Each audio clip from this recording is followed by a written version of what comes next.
Morning all. I've just been standing perfectly motionless in this woods until daylight. It's 7:29 on, come on, drag down the top, Tuesday the 20th of September. First day of the rest of King Charles III's reign, I suppose. I'm bored of all this pageantry. And hopefully so is everybody else by now. Today's the first day of it all being normal, so hopefully I'll be able to just stroll into town that way somewhere. To the town of Hythe, town, small village, whichever. Pick up some breakfast, restock the water bottles, and crack on.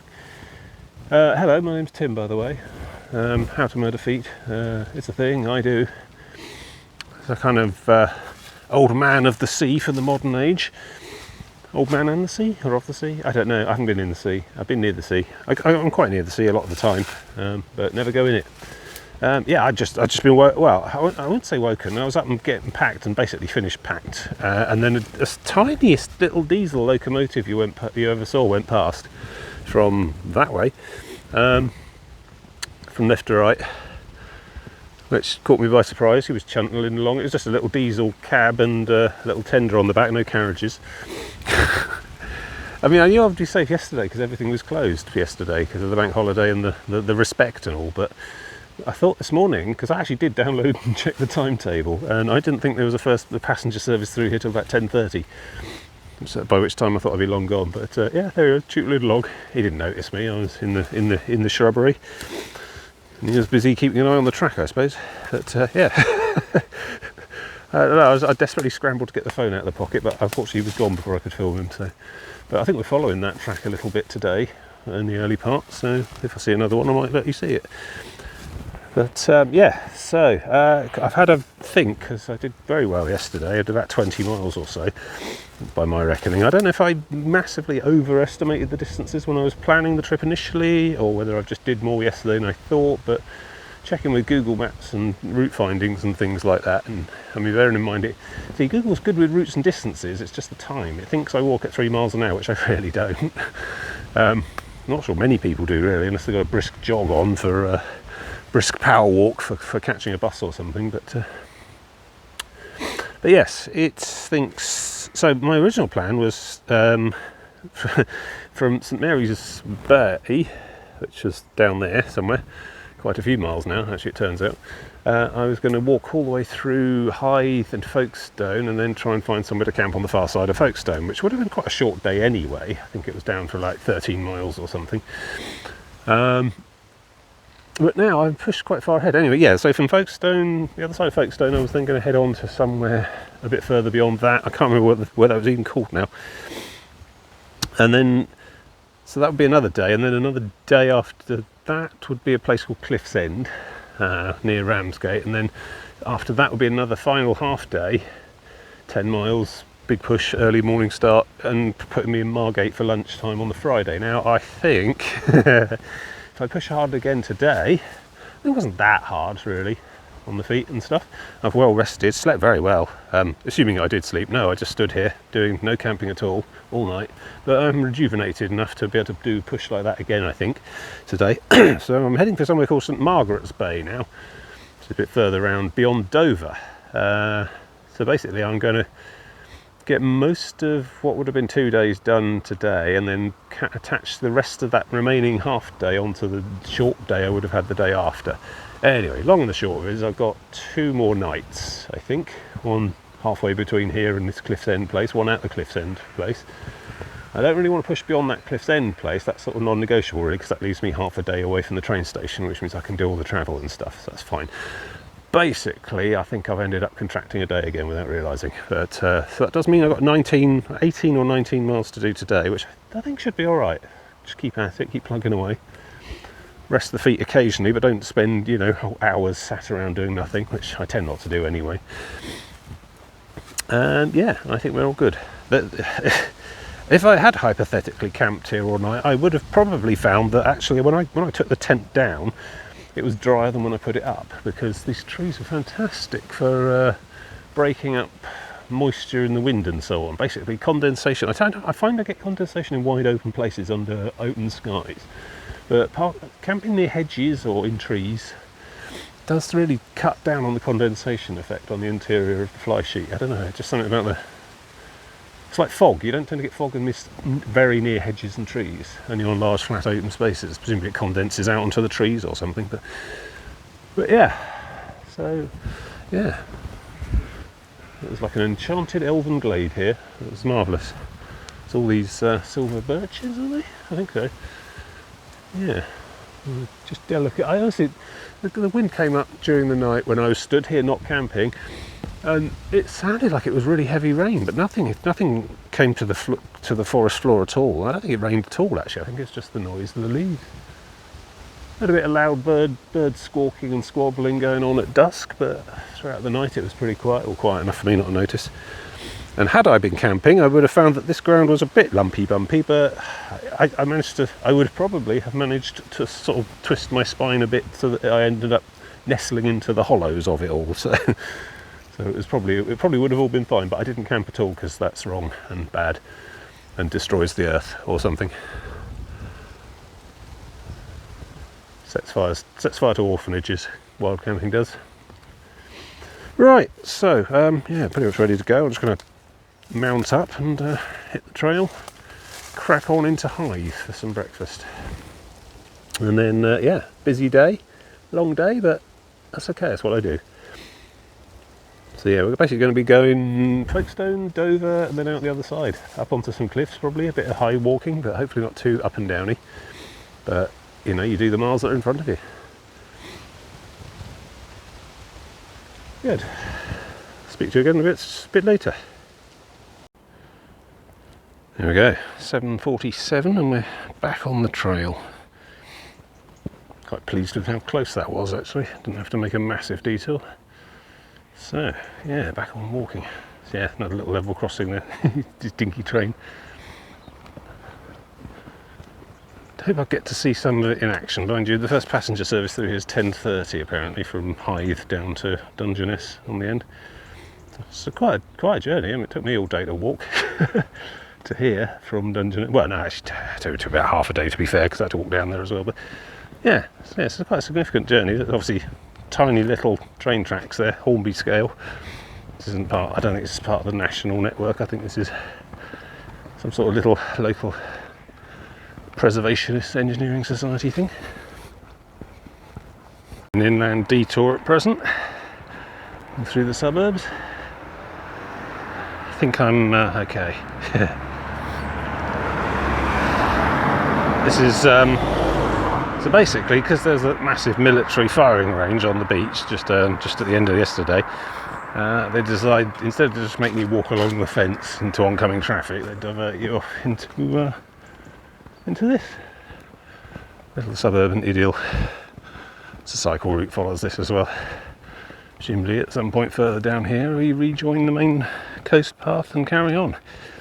And I expect the centre of Hythe will have shops where I can buy something to eat. Probably more water as well. Something to bear in mind if you're ever doing anything like this. You use up quite a lot of water during the night as well. Well, I find I do anyway, so you need to factor that into your calculations when tanking up and using taps and stuff. I reckon I probably got through about a litre just overnight, swigging occasionally whenever I woke. Just helps the hydration, helps the feet regenerate. That's what I think. Just generally good for you. Alright, we're going over there now, are we?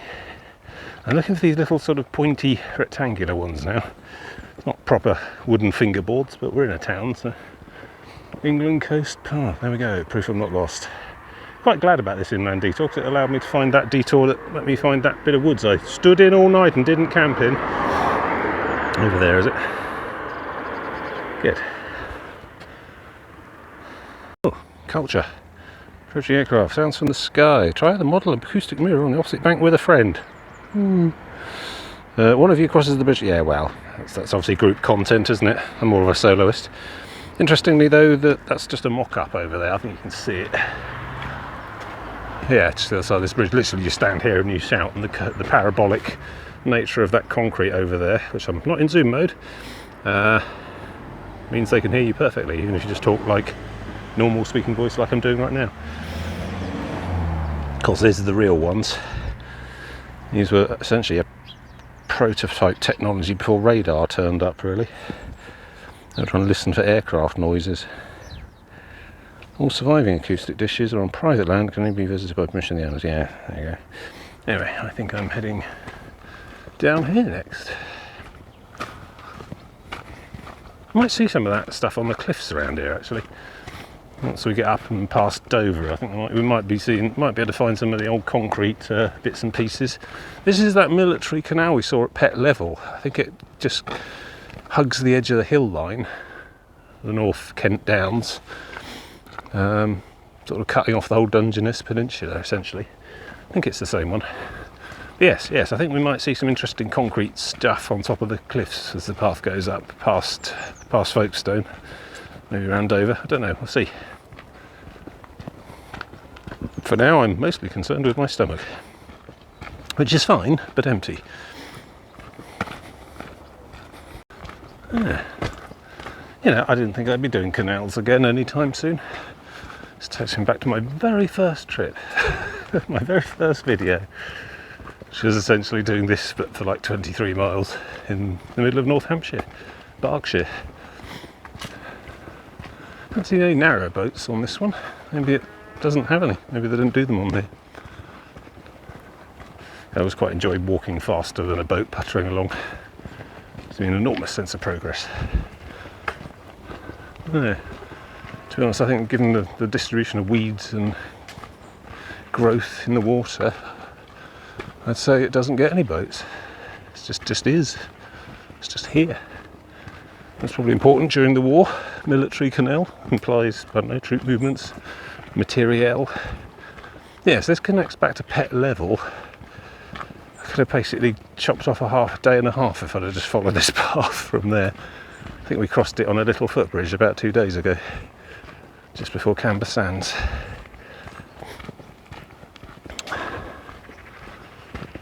Yeah. Actually, no, even goes. Did it start the other side of? I'm confused now. Sure, river crosses it at one point. Oh well, that sort of thing I can look up on a map afterwards if I survive. Goes a long way. That's good though. I mean, in general, I quite approve of long straight paths that go where I want. They're good for speed. Get a good mileage going, which I'll need today. Forget it's a school day.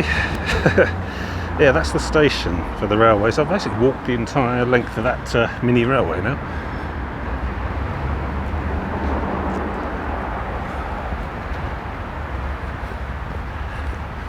Busy Tuesday morning like any other for most folks. School buses and whatnot. That's the canal continuing on there. Yeah, so that's the station then. Okay. Hythe, yeah. Yeah, it doesn't connect to any mainline services, it's just its own little thing. I was surprised how many of these tiny heritage railways there are across the country, actually. There must be a lot of enthusiasts. Of course, they're having a lot of trouble at the moment, because apparently the price of steam engine grade coal has gone through the roof in recent months and years. A lot of them are having real troubles, wondering if they can stay in business, keep doing the little tourist runs. Have to put the ticket prices up, I suppose, and then let the public decide. Yeah. It's not really something you think about, is it? The continuation of supply of Victorian era steam coal fuel. Yeah.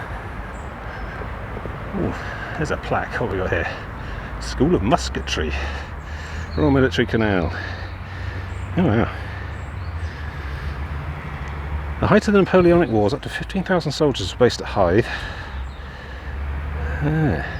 The Royal Military Canal connects from here. We are, look, yeah.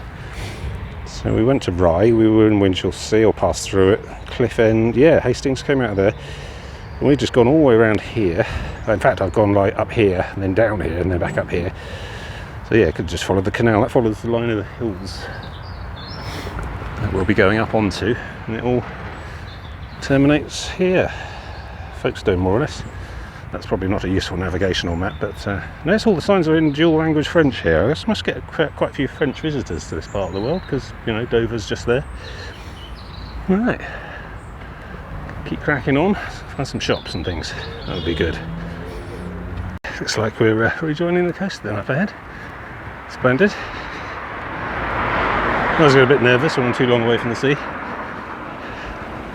Maybe I have mermaid heritage. Oh, there we are. And that red flag. Wow, it really was that long. Not sure I can see the other tower. Oh, there we go. So that inland detour was pretty much the entire length of the military base, so I haven't really lost any seafront time. Had to come inland anyway.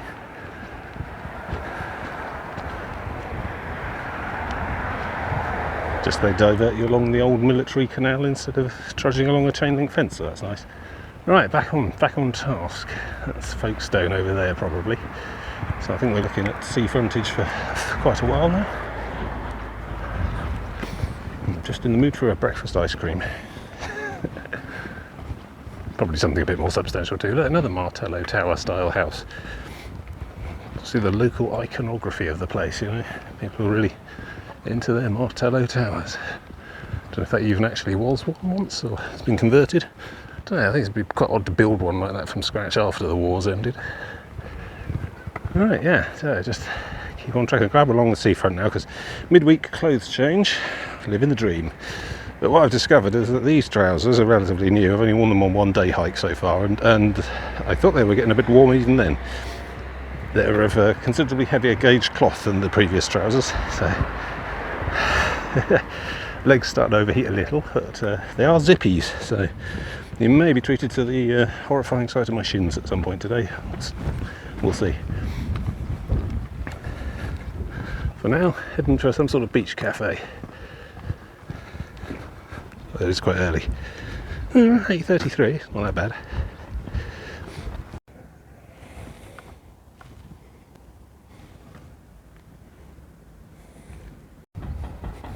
Yeah, take back what I said about sailing clubs.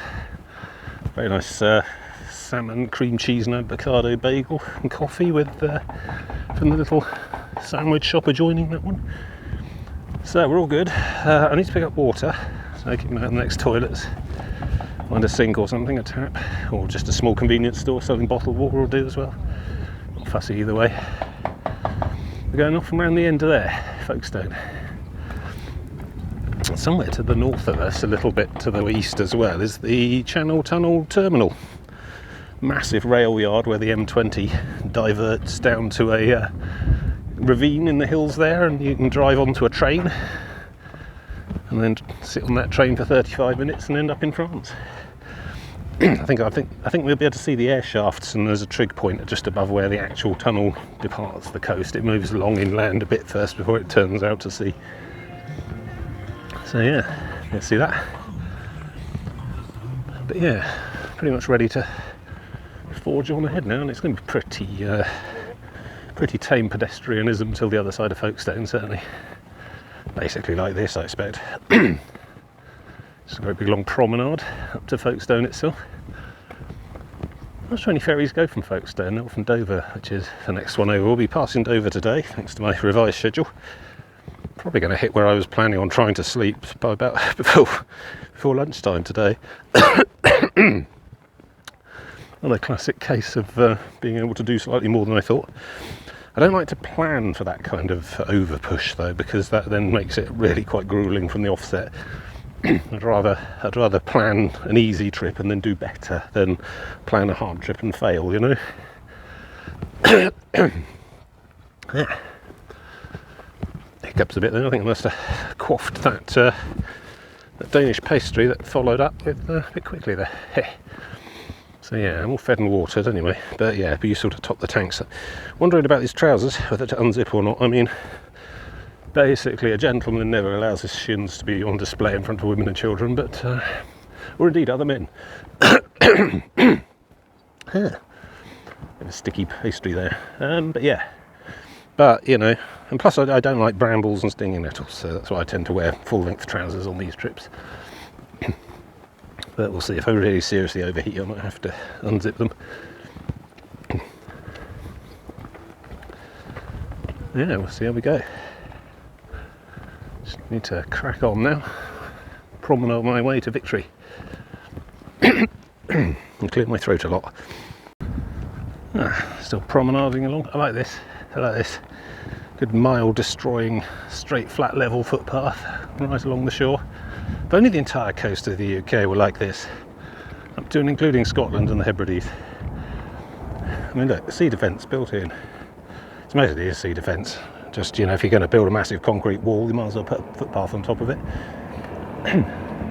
Still see the power station. That's going to dominate the landscape for a while. Yeah. I think it looks cool. Almost like those sci-fi pictures where they've got like giant sort of faint outlines of arcologies and things, giant skyscrapers in the background over Idaho cornfields and things. It's cool. So yes, just need to crack on really. See how far this goes. This will take me to Folkestone, I think.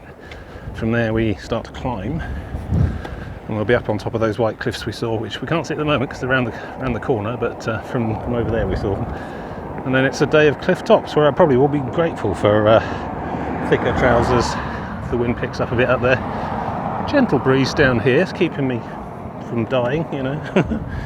Overheating too badly, but yeah, it's quite sheltered because of all these hills, I think.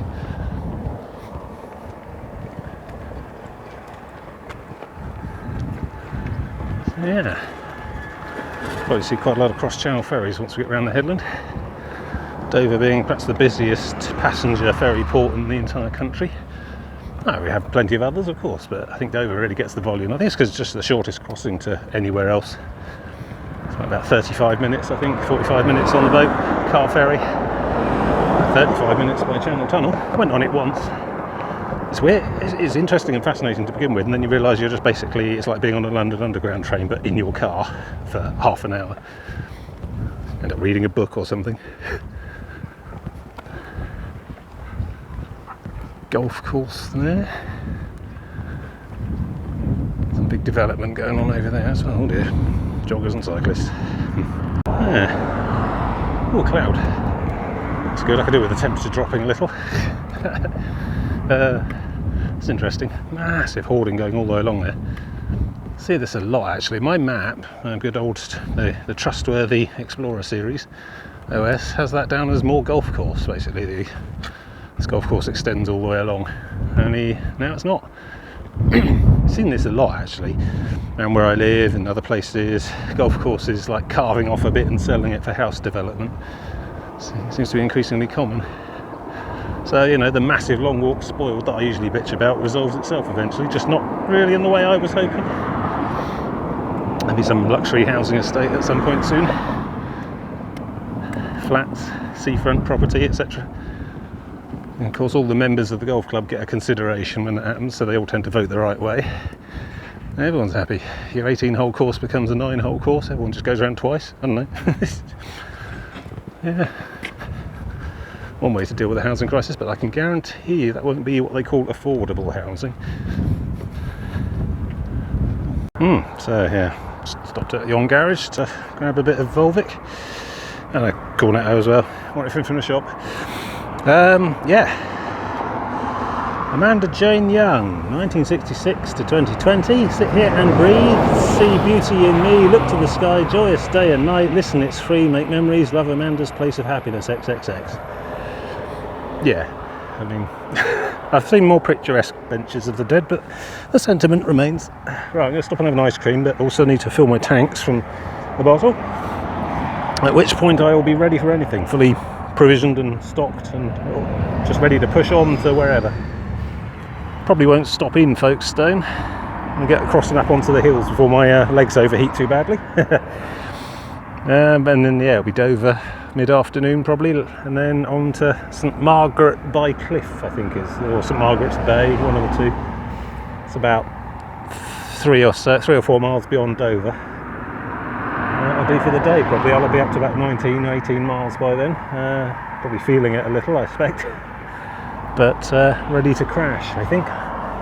Which then puts me in position for a 15-mile push to Cliff's End, which is just about 2 miles short of Ramsgate, and then the day after that will be a half day, Ramsgate, Margate, Broadstairs I think's in between, whatever, and then into Margate station, where I won't bother languishing and celebrating much. I should just try and step straight on a train. I'll probably end up going through central London, St Pancras, Farringdon I think, so I end up, and then have to underground it across to Paddington I think, and then home from there, however best I can. I should be able to get all that done in a half day from 1 o'clock onwards probably. It's only like a 2.5 hour, 3 hour train journey really, and they'll be back to normal running right up till 10 o'clock in the evening or whatever, 10 or 11. So yeah, good. And that means I'm hitting London Thursday rush hour, which I suppose, you know, it's a daily commute, so it's going to be fairly bad anyway, but not quite as bad as the Friday perhaps. Anyway, that's all way ahead of me. I'm just going to sit on this bench for a little bit, enjoy the sea. It's so calm, so sunny. I suspect, I don't know, but in a way I hope not, but we might end up starting to see the occasional perilously overloaded rubber dinghy desperately paddling for the shores of Britain in the next couple of days. Don't know, apparently there's already been about 21,000, 25,000 people, illegal immigrants, come across in dinghies across the channel this year. So, don't know, sunny day like this at the end of summer. To be honest, now's the time if you're going to try it, I reckon. Can still see France. Oh, I'm in zoom mode, fortunate. I'm trying not to blow out on the shimmers there. I don't know, light balance and everything, hard to see. I can see it. There'll be more of that as we go. Yeah. Right, I've got an ice cream to eat before it melts. Yeah, good to go. Cable. Yeah. Didn't think you'd feel the difference of 1 litre of water, but it's an extra kilogram and, well, 1.5 kilograms as it turns out. Yeah, feel it. I mean, I'll get used to the new weight, obviously, but yeah, you feel the difference. But that's, yeah, I'd rather have it than not, though, you know. Fine, you can just ditch 2 kilograms by not bringing any water with you, but that is the act of a fool and a madman. Right. Just need to crack on. Yeah, water. H2, good to go, or something. Bottled water, obviously, safe to drink. By very definition, probably the safest to drink. Generally available. Most places they sell any kind of drinks. Fine for the civilised south coast like this. Tap water's your next go-to. Obviously, tap water in a house is the safest, but tap water in public lavatories and stuff, generally okay. I mean, I tend to avoid those big sort of cubby holes where you put your hand under. Water from those I think might be grey water or something, so I try not to fill bottles from that kind of thing, but anything that comes out of an actual sink from a main is generally safe to drink, I imagine. Interestingly, this stuff and it's like probably not chlorinated the same way tap water is, so I suspect this is more susceptible to going bad if you leave it long in a container. Obviously I don't leave water in my water bottles long enough for that to be a problem, but I suspect bugs can probably grow more easily in that stuff than tap water, which tends to be a bit more fiercely chlorinated at source. Fluorinated as well. This stuff's probably not as good for your teeth as as tap water. And then you're down to animal trough intakes. Generally an act of desperation or emergency for me, but theoretically it comes from the same main as house tap water, so just have to try not to get any of the gunk that's in the trough itself into your water.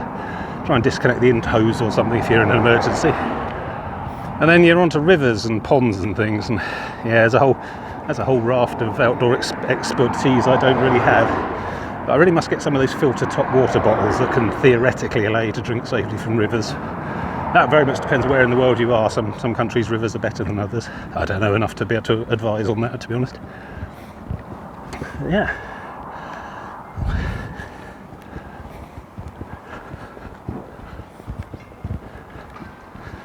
But yes, good to go from a reputable source. We're all right. And it's really not a problem when you're hiking pretty much anywhere I've been since Minehead, to be honest. I mean, you know, the north of Scotland, it might become more of an issue. I have to seriously read up on what safe water is. Rivers, streams, get it from near rocks where there's oxygen in it. Waterfalls are safer than stagnant ponds. don't drink stuff with green algae floating in it. I don't know. I suspect there's a wonderful world of amoebic dysentery waiting for me somewhere down the line anyway. But for the moment, yes, very easy to stay hydrated on this kind of endeavour. And I'm good to go for the next bit. On a different bit now. Luxurious seafront properties. And I can definitely see France there. Well, I assume it's France, unless I've gone really lost. 3 distinct headlands there now. Yeah, there it is. Our partner in brotherhood, France. Decided probably we won't be going to France after all. I did consider it at New Haven, but I think I might open up the scope of this project a little too far. I don't know if anyone's ever done the entire coastline of the land masses of Earth on foot. I smell Guinness opportunity. I literally have no idea how long that would take. I don't know, I don't even have a number for the amount of length that is in terms of miles or kilometres. It's probably quite a movable feast. Ice flows and glaciers and the like.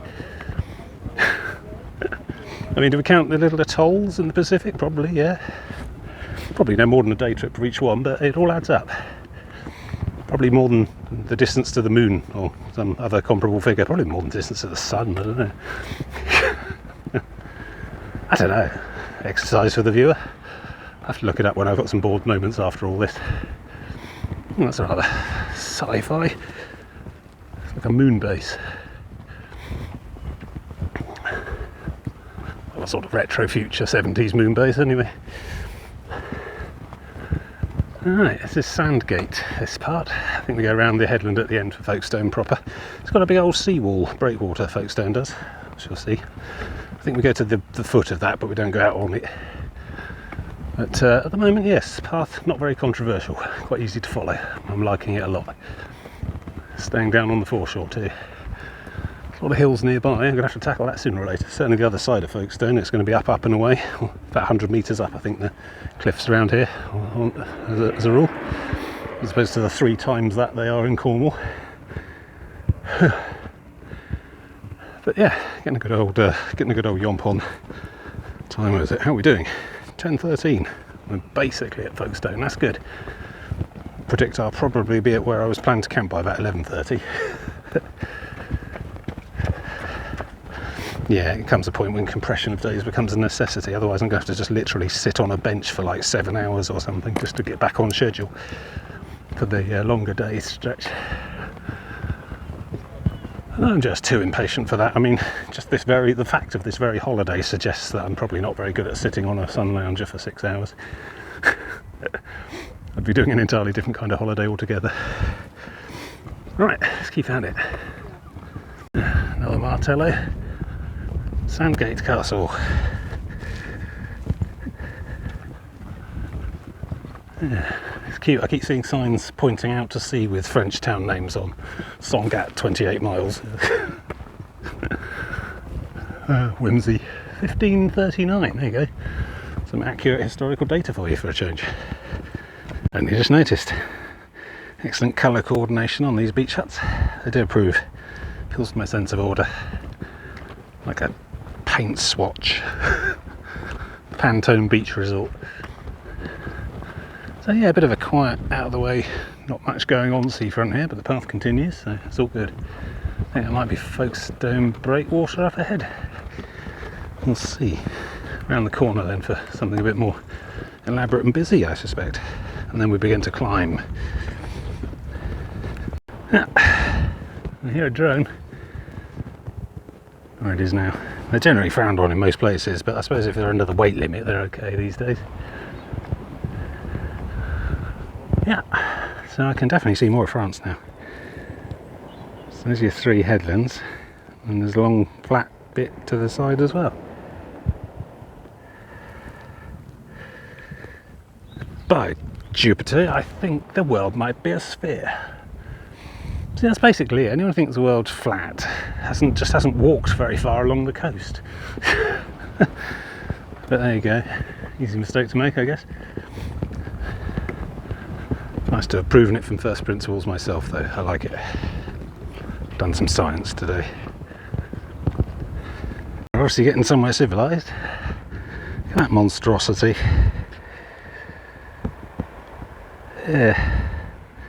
Probably looks a bit better when it's finished, but even so. Don't know. Still not my problem. I don't live here. Not my. I don't get a say.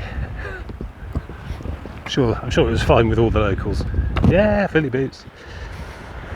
Mermaid Beach, Mermaid Bay. Yeah. And there's no point encouraging them like that. Collaborating with the merfolk menace, clearly. And that corner into a busy town, I think. And then somehow cross a... I don't know, is there a river here? Maybe. There's a mainline train station here, but don't need to bail just yet. Yeah, just navigate my way through.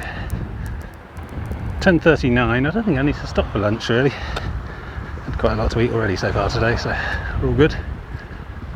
Mind you, might grab another drink on the way through.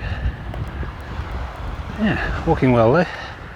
Feet are a bit achy, but they've settled into that clearly he's not listening sort of ache, and they're just getting on with it, which is good. Plenty of time to rest next week. Might drive to work a few days though. It just all feels a bit shabby here, to be honest. I suppose this must have just been waste ground derelict before they built that, so I suppose it's an improvement. I don't know, hang on. And I thought I was in Folkestone, turns out I'm actually in St. Louis, Minnesota. There you go. Oh look, funicular railway. Stationary. Yes, I don't need your help with that. In fact, I'm going to be across the river valley and on the far side anyway, so climbing that hill won't help me anyway.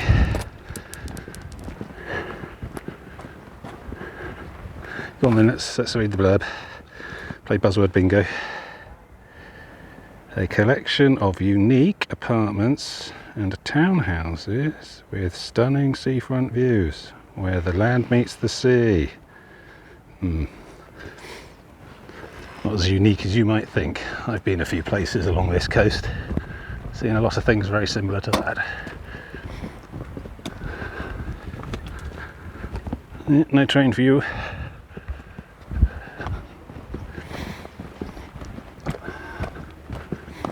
Diverted traffic. Right, here we go. On the boardwalk. Folkestone Harbour and Seafront. And the train actually goes onto the... interesting, onto the seawall. Perhaps there was like paddle steamers and ocean liners and things from here in the past. I don't know that there's any passenger ferries run from Folkestone today, but that'd be an interesting bit of archaeology, I suppose. Let's get around there and see. Right. Used to be a station. Now some sort of surprisingly well maintained work of public art, I think. I need to try and work out. I've lost the path signs somewhere along here, but they can't have gone far. But yes, feel free to just walk along the middle of the station. There is no trains from Folkestone docks. Not for some time. There's probably some plaques about the history of it all up here as well. Folkestone Harbour Station restoration, yeah. Yeah, there's a real train station over there. It's here somewhere. Blue dotted line, walk C. I bet it's those stairs, and they're one of these two sets anyway.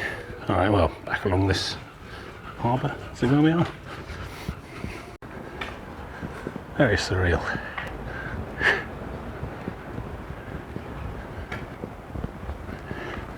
From the signage and the style of the buildings and stuff, I suppose somewhere around the 30s or 40s they get last used. Could probably look it up somewhere, but where's the fun in that? Yeah. Right, so I suppose back at the foot of this pier bridge thing there'll be some kind of signage. Might get a drink as well. Doing well though. So that's Folkestone, essentially. The centre, more or less, of, as far as I'm concerned. And that's, yeah, 5 minutes to 11. So we need to be up and over there somewhere, I suppose. A Martello Tower on top of there, and then probably back and down and up again until we get actually onto the old White Cliffs of Dover over there. Samphire Hoe, I believe that part's called. And we'll see where we end up. Pleased so far there. Grand Bursting. Oh yeah, bursting makes me feel good. Oh, that's clever, actually. No, it looked really shabby from the back. I mean, I don't know how disused it is or whether it's still in use. There's a lot of cars along the front now, so perhaps it's still a functioning hotel, but quite a lot of scaffolding on the back. But do you see, from this angle, I can now see, it looks like a cruise liner with the whole sort of styled top section there. Cool. Right, this is just footpath as well, so I don't have to worry about getting murdered as I stagger along here. Do not jump off the harbour walls. No, okay, and I keep seeing signs like that, and so far I still remain unconvinced of the appeal of jumping off one of these. Might be somebody's first visit here though, you never know. There's a cottage out in the middle of the harbour there, that's quite that's quite cool.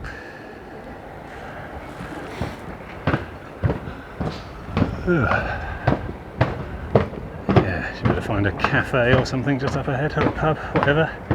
Time for a bit. I think I can spare a sit down before we tackle the ascents that lie ahead. Possibly up to that Martello Tower next. Let's see. So that was Folkestone. Had a sit and a drink. It's good. And it looks like we've got a bit of climbing to do now. So it's about 11:15 and we got about a third of the way through today, I think. 2/3 to go. Off to Dover next. Up and over some hills. Starting with that zigzag staircase over there, I think. So let's crack on. Wind's picking up a little bit, which is good. What the hell am I looking at? The Folkestone Flugelhorn.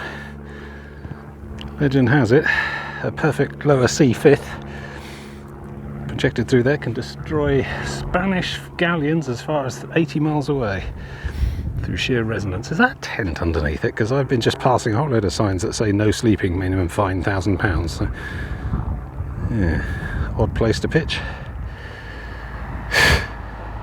Yeah, I think my route lies over there. Oh no, it actually is up and past. Oh, we'll have a proper look at a proper gawp at that then. Yeah, sometimes I wonder why I go to all the bother of discretionary camping.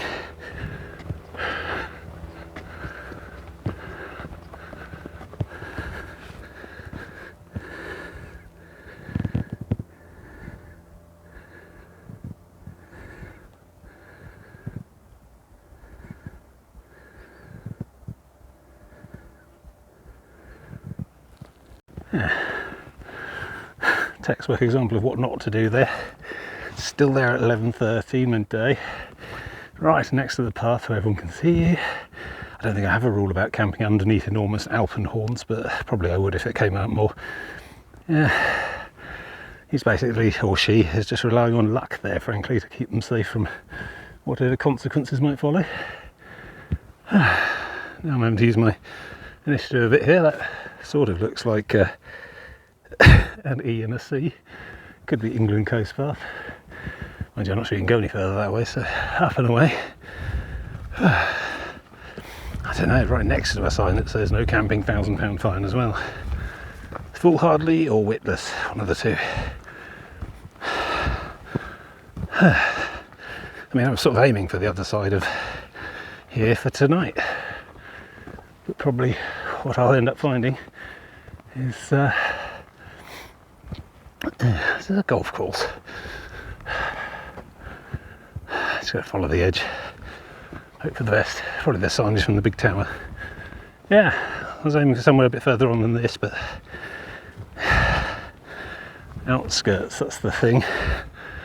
Oh, National Coast Watch. Haven't seen one of their little booths for a while. Yeah, big load of climbing today, but I'm hoping well, I can see that once we're up on top of all that, we stay up for a while.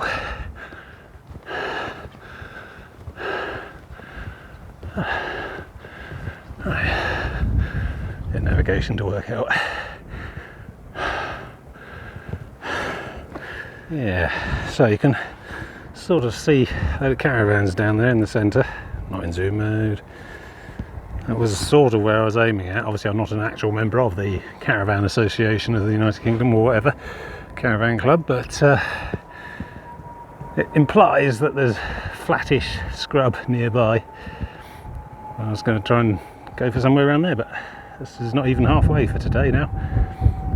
So yeah, I think we're going down up the other side of these tennis courts and things, up to that other Martello tower, and then I think there might be a bit of a nightmarish scramble up on top of the ridge top there, and then once we're up there it's going to be a nice straight breezy path, nice and cold hopefully, all the way around to Dover. I mean, that Samphire Hoe you can see sort of on the shore there, the lower bit, which is like a, I don't know, sort of breakwatery section, and then there's a proper breakwater beyond that, which I believe is part of the Port of Dover. We'll probably have to wait till we're on the headland to see much beyond that. I don't know if I'm actually going down into Dover or not, because I think it's just sort of down a massive ramp and then a foreshore full of car parks and ferry embarkation terminals, hoping that the path stays high and carries on past, because there's nothing really in Dover we need to see. Somewhere under here, under this bay, my map tells me, is the Channel Tunnel. The actual entrance to it is somewhere the other side of those hills. Goes underground and then travels along a fair way, and then yeah, strikes off for France underneath this bay, which is a miracle of modern engineering that caused the company that built it to almost immediately go bankrupt, which I think was probably always going to be the case, but it's there now and probably much cheaper to maintain than build, now that all its construction debts were written off by the taxpayer. But anyway, yeah, I guess a tunnel was deemed more suitable than a bridge. Not quite sure what the criteria for each are. You could build a bridge from here. Not sure where the longest bridge in the world is yet at present, but not beyond the wits of modern engineering. I suppose you wanted to keep it nice and high for ships to go through, and also you do get some storms through here sometimes. So the tunnel is probably a more safe option going generally forward, as long as you make it strong enough. Apparently it will I heard during the blurb during the construction of it and stuff, it would survive a nuclear bomb being dropped onto the seabed above it. Not quite sure what circumstances that would come in handy in, but probably just to reassure people going through it. Been through it myself, as I said. It's quite unremarkable really. Just a very long London Underground journey, but with your car instead of just seats. Not sure what the passengers seats are like. It's a proper train style bit somewhere in there as well, with seats and tables and maybe a buffet car or whatever. But no, if you go by car, you just sort of like drive on the side of a sort of side opening purpose-built truck at Ashford somewhere out that way, just over those hills. You just drive up to the end, handbrake on, engine off. There's lights on in there, you just sit there, read a book, whatever. Radio reception's a bit spotty, as you might imagine. Bring a CD or an MP3 player or something. But yeah, really very unremarkable. 35 minutes later, you just drive off the side of your train car and onto the French auto route.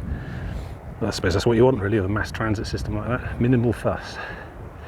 Right then, so let's try and work out where we need to be now. I believe we're on the top, but I'll have to keep an eye out for the signage. And there's quite a bit of foreshore, but then it sort of peters off over there at the far end. So yeah, well, we'll see. Whatever's going to happen next, we've got some climbing to do, I think.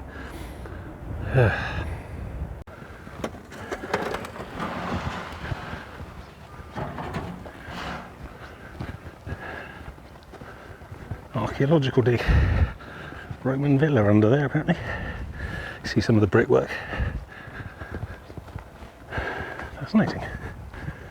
If I were more of a people person, I'd probably go and interview some of them, but you know. Right, keep going. It's a nice gradual climb at least. No massive set of stairs. I don't know what happens after that Martello tower though. It's a bit steep beyond there. Hopefully there's something a bit more manageable hidden away in the overgrowth.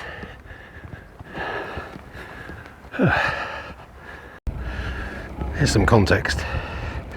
Press pause for more information. Other Wikipedias are available.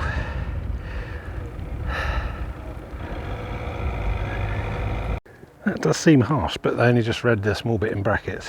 In public places when ordered not to do so by an authorised officer. Oh. Makes a lot of difference. Right, I think we're going up here. Or are we? That just says footpath. So now I'm on the right path. Might have to check the map and also have an excuse to sit down for a bit. Bloody hell. Right. Hopefully that's all the climbing out of the way for a while. Of course you can't see much because there's too much bramble here, but see if we can find a bit more of a viewpoint. Anyway, and I suppose I'm now on top of the White Cliffs of Dover. Dover itself is about 5 or 6 miles that way. Hopefully across a fairly level set of meandering cliff-top chalkland. As soon as I find a bench, I think I might patronise it immensely, reading out any plaque I find, as is my way. Yeah, good.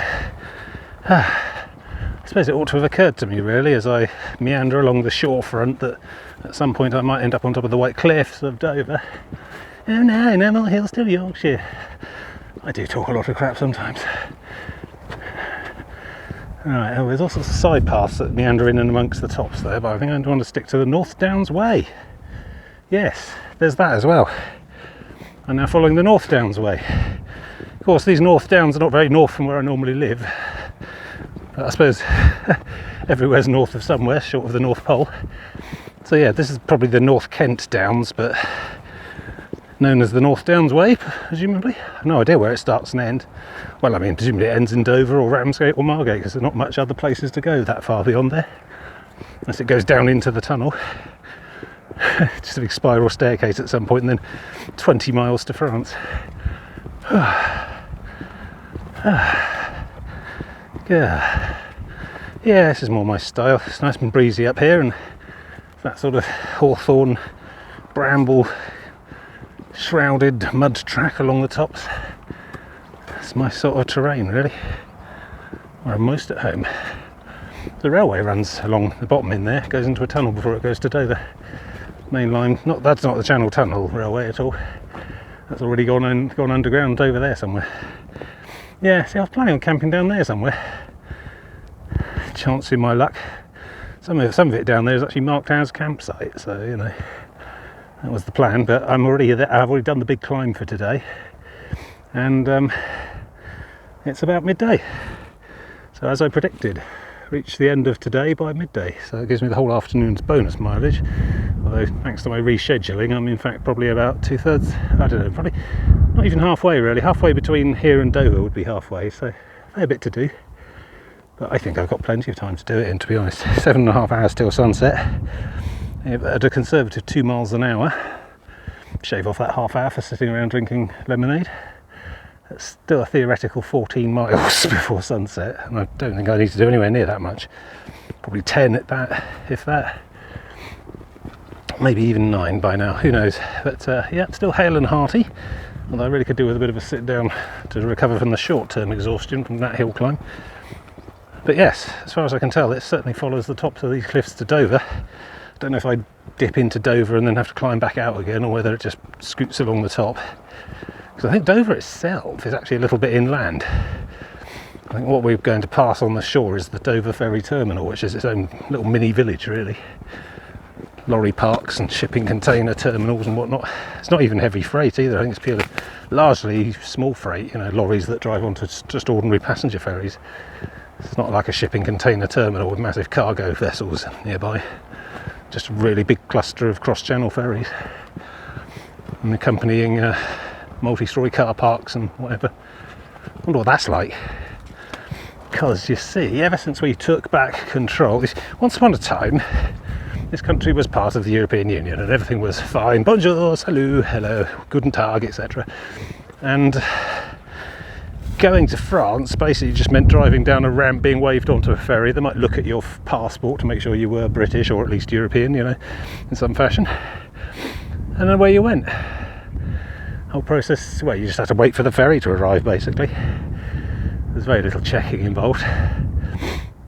I mean, customs people would still pull over the occasional random car, spot check you, you know, just for that kind of thing, and they do that regardless. But now, since we took back control, I think there's about 20 minutes worth of paperwork involved for every lorry that goes on and off, as opposed to just being waved through. I don't know what the passenger side of it's like anymore.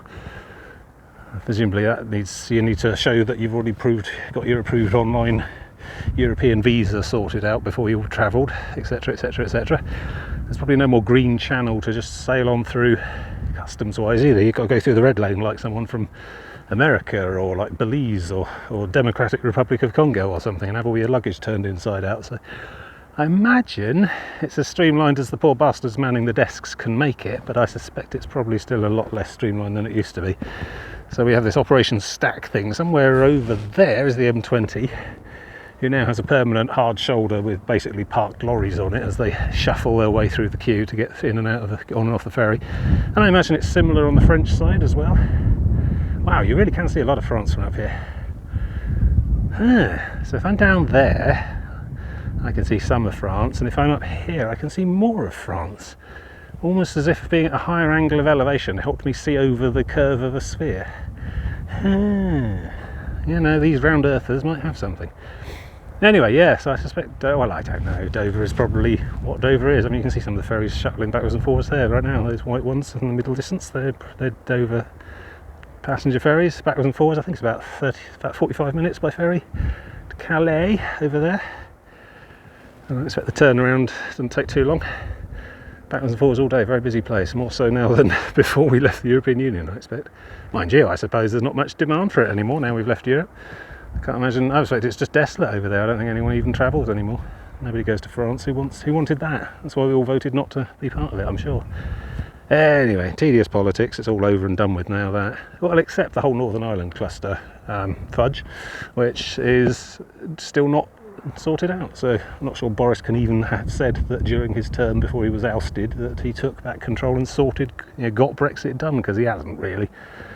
The DUP are refusing to form a devolved government with the rest of the parties in Northern Ireland because they don't want a border in the North Sea, which is essentially how the Brexit fudge works at the moment. Stuff going between Northern Ireland and mainland Britain gets all the checks. Because the land border between Northern Ireland and the Republic of Ireland, a European Union country, has about 300 different crossings road-wise. In just utterly permeable border. There's nobody in their right mind wants a massive concrete wall running from coast to coast along Northern Ireland border. Nobody at all. It's just a ridiculous idea even thinking about that. But something has to happen. The border's got to be somewhere, and everyone's complaining that they don't want it to be on their border. So yeah, devolved Stormont Assembly hasn't been sitting for months and months and months. Which means no new decisions get made at a regional government level in Northern Ireland. Things just tick along and nothing new can be approved. So the Northern Irish population is suffering as a result. Most people in Northern Ireland didn't want Brexit. If you do a sort of regional breakdown of the voting, Brexit was largely the brainchild of hysterical Middle Englanders who saw a lot of Syrian civil war refugees swarming across Europe. But there you go. And of course the right-wing press who whipped it all up. And there you go. Maybe in some distant, very different future we might rejoin. Who knows? Probably not in my lifetime. Anyway, yeah, well, we'll have a look at Dover as we go past, see what the queues are like. I got a feeling we might go across the cliff tops past the terminal, so we'll see. Anyway, I can't stand here gabbing on about European politics all day. I got mileage to deal with. Mind you, that standing there gabbing off was a quite good rest period, almost as good as sitting down with a bag off. I still want to find a bench though. Can't park that there. Actually, there's probably going to be a lot of this along here. Battle of Britain paraphernalia, memorabilia. Battle of Britain, of course. Oh, first flag I've seen at full mast in a while. There we go. I guess the morning's over. Yeah.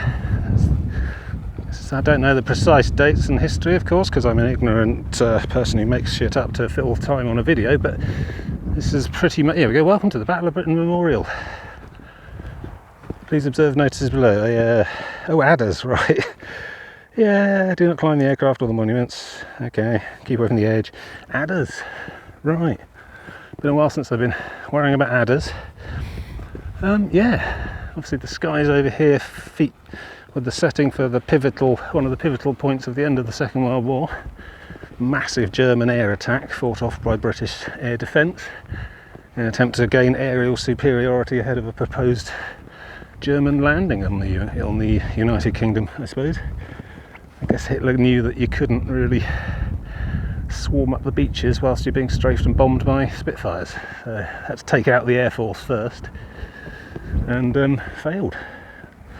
Lots of films and historical things about that you can find all over the place, but yeah, that basically paved the way for a counter-attack onto the mainland, the D-Day landings, and the rest is history, as they say. I'm pretty sure I just heard a Spitfire go over as well. So that's some sort of educational visitor centre type of place. Might be a cafe. I'm alright at the moment. Keep moving. North Downs way, but this is lovely. Don't know who that is. Pictured there. Douglas Barter. Don't know, he's got legs. I'm shameless. Right, let's keep moving before I offend somebody quite badly. No, well played, all of you. Top hole.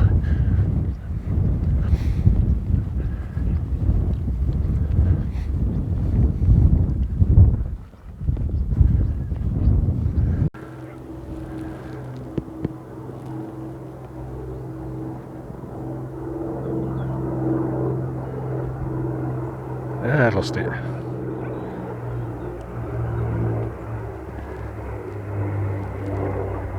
Oh, look at that. He says completely failing to zoom on it. Is that an Immelman? Don't know. Yeah.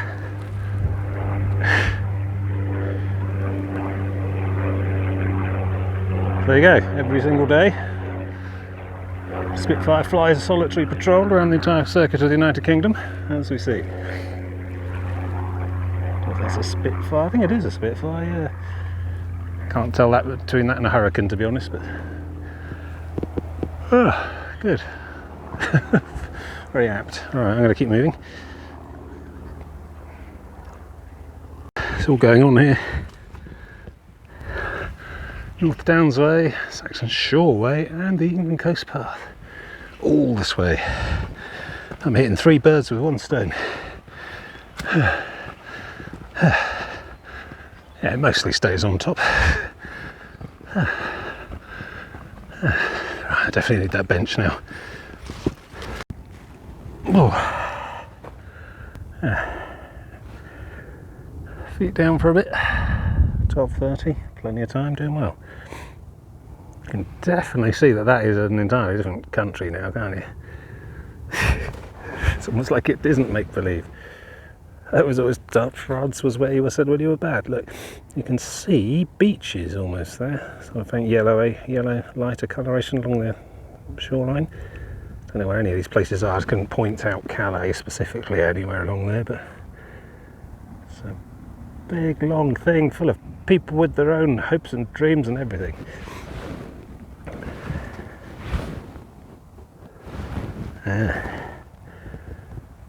Hello, that looks a bit military.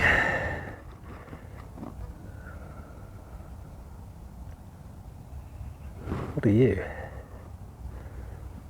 Some sort of frigate, patrol boat, 20 times zoom. Coast Guard maybe, Navy. Imagine there's probably something similar up the other end, patrolling the other entrance to the Straits of Dover, I suppose they call this bit. And you can see how many ships are out there. I mean, I can see 1, 2, 3, 4, 5 maybe cross-channel ferries. Big white-sided slab-like objects, to and fro-in. Can't imagine there's much of a gap between them, to be honest, turnaround-wise.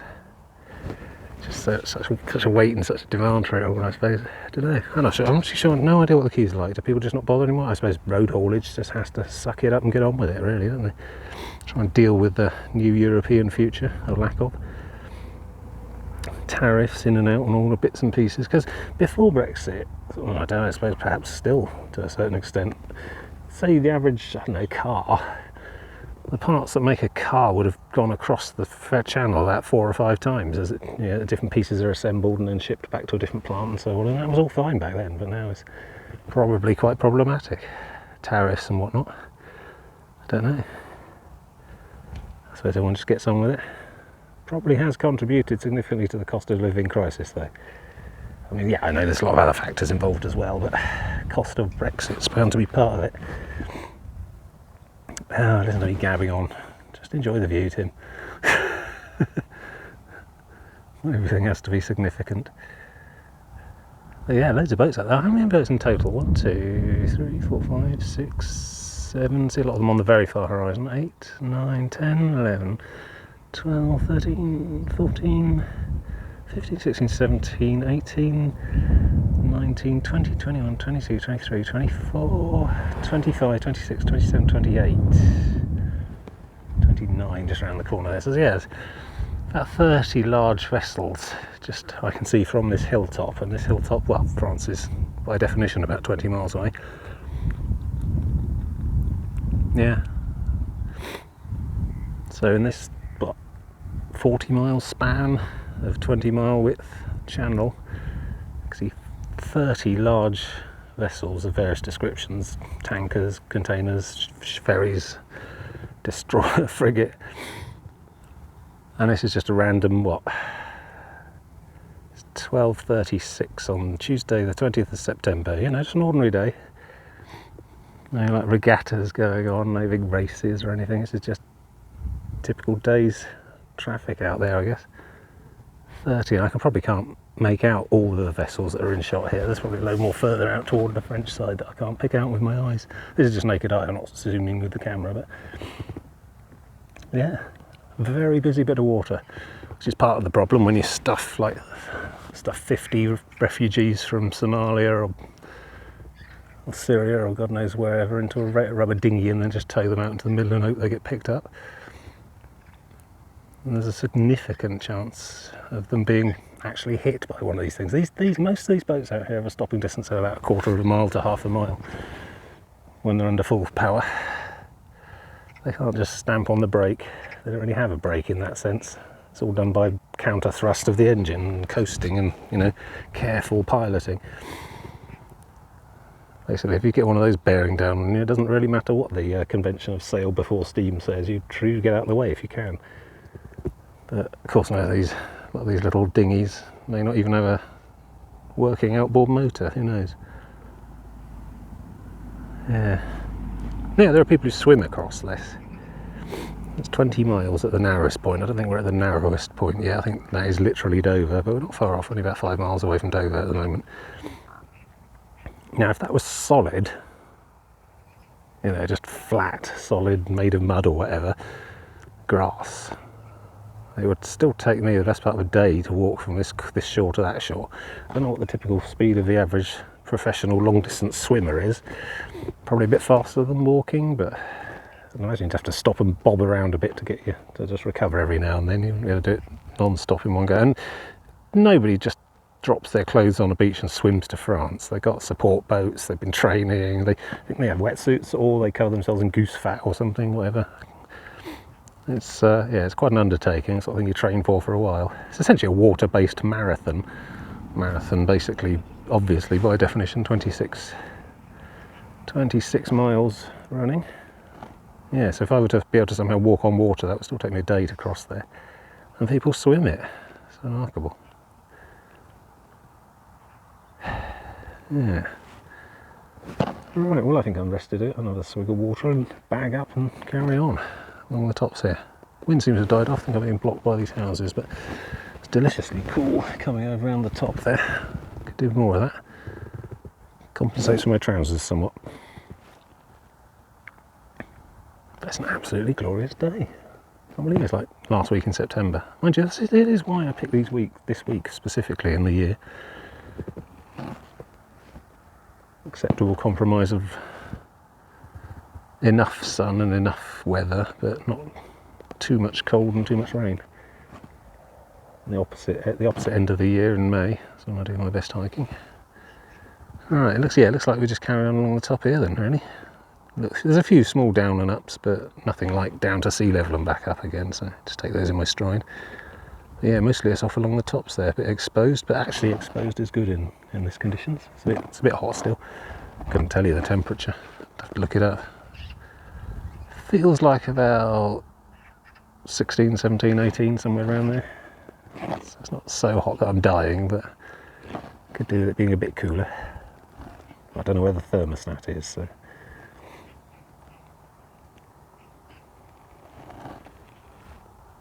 Right, yeah, let's move.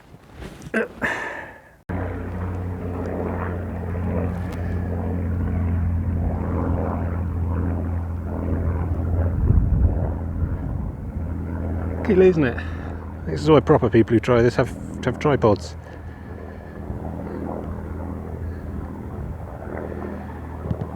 There he goes, doing his thing. Oh, you know, just out flying the Spitfire on a Tuesday lunchtime. Thought I'd get a few flight hours in between while there's lunch break, you know. Bloody hell, if you're going to fly one anywhere, this is the place. The iconic skies of the Battle of Britain, over the White Cliffs of Dover. Oh, why not? Mind you, there's some concerns. I mean, that machine is likely to be about 90 years old. So, yeah. Yeah, when they were throwing them out in the late 30s and early 40s, I suppose. So 40 plus 60 to another 20, 70 years old, yeah. And I know you replace parts, you maintain it and so on, but even so. My God, where do you even get the fuel? You have to probably make it, especially. Doubt they've been converted to unleaded.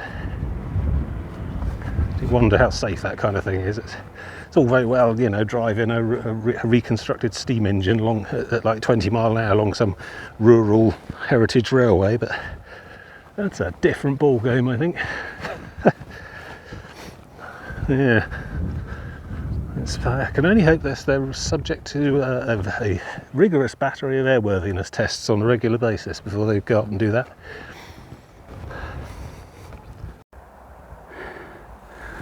Oh yeah, there's a story there.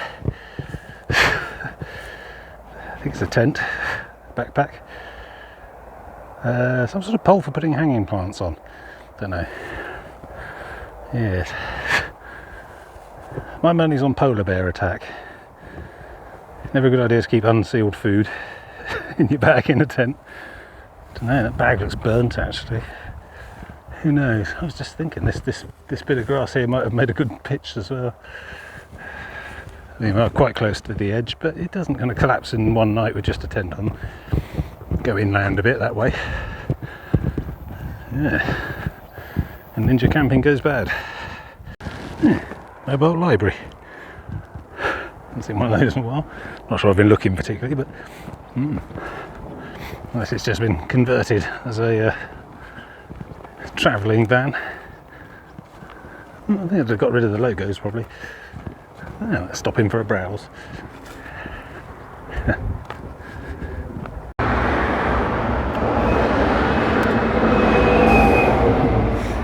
The Royal Oak, established 1611 apparently. Still looks like it from the fixtures and fittings. Still, they serve me lemonade and crisps, so I don't care. So that's White Cliffs Parks. The other side of that small Harrow Park is the path, and yeah, the cliff just drops straight off. Now I saw a pub on Google, I thought, yeah, right, so I'm going to take a sit. So it's about 1:15, and Google thinks it'll take me about 3.5 hours to get to where I need to be for the end of today.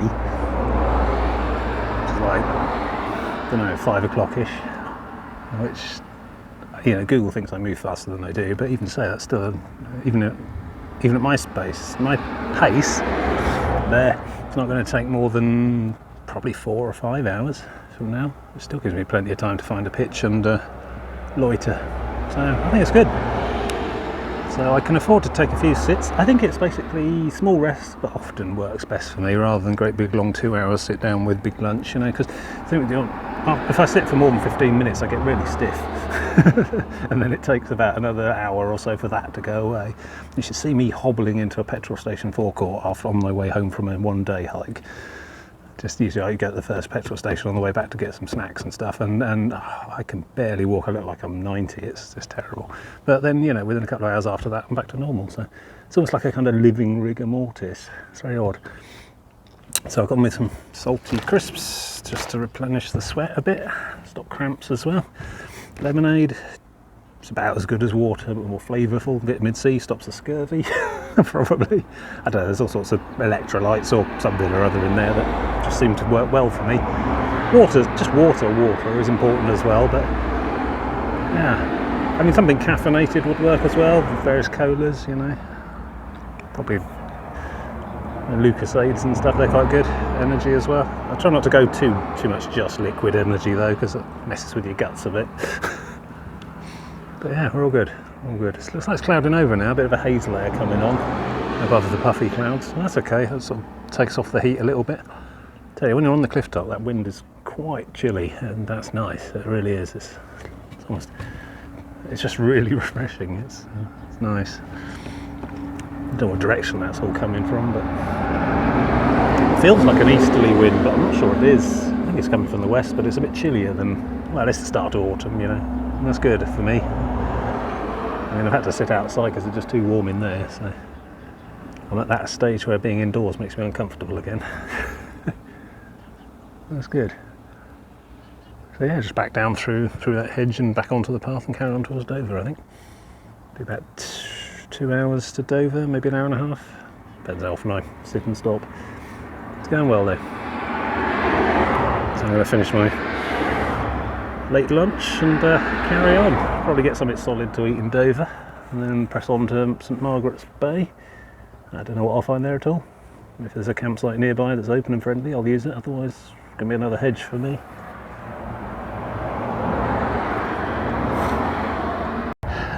So I've kind of chickened out a little bit. It was a optional go this way or go that way up on the England coast path back there, and the right hand path, which did skirt right along the actual exterior of the cliff edge, looked a bit dicey, frankly, my professional opinion. So I've taken this route here, which is also National Cycle Route number 2, my old comrade in arms, as it turns out. Alright, nice little narrow country lane. Should rejoin with the other half of the England coast path and carry on ahead over up to the far ridge there. So that's the A20 at the moment. There, that's the main coast road. Well, it's the main road from London to Dover's ferry terminal port. I believe it ceases to be the M20 around where we were at Sandgate, north of there, because that's where the actual Eurotunnel terminal is. I think these people, this is ferries only from here on. People have already gotten off. I see any queuing lorries. Maybe that happens before the Channel terminal, you know. Don't know. Still not my problem. I'm a pedestrian. None of these things concern me.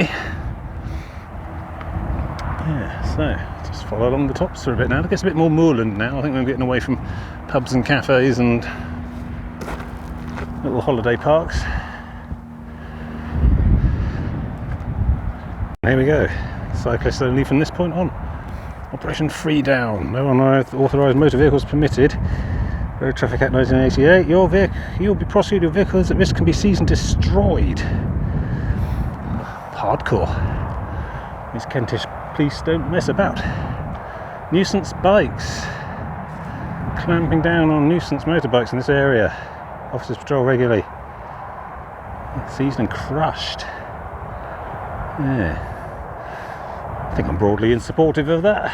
Very loud nuisance bikes and stuff zooming around, wake me up in the middle of the night. Mind you, not sure how the Kentish nuisance bike patrol regard ninja camping. Oh well, I'll be quite a long way over that horizon by the time that becomes an issue. So yeah, this is just a nice bit of National Cycle Route number 2. Just meanders along the tops of the downs there. I think over the top of that far ridge we'll probably see Dover. Interesting. Gateway to everywhere else.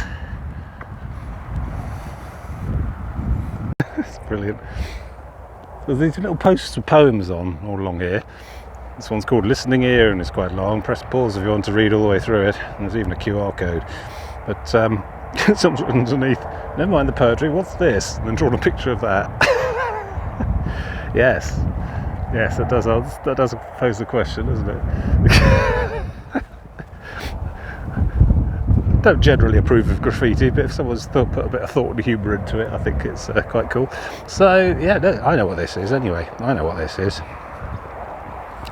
This is an early experiment in acoustic detection. And it's nothing much to it, it's just a massive concrete concave surface, a parabolic dish made of concrete essentially. No moving parts, no electrics, no fancy dandy anything. But I guess the idea is that if you stood in the right sort of place, I don't know, maybe you have to be on a platform or something at the focal point, I'm not sure where it is, you ought to be able to hear aircraft approaching, 30-40 miles away. And that's fine as long as they're approaching from a very specific direction.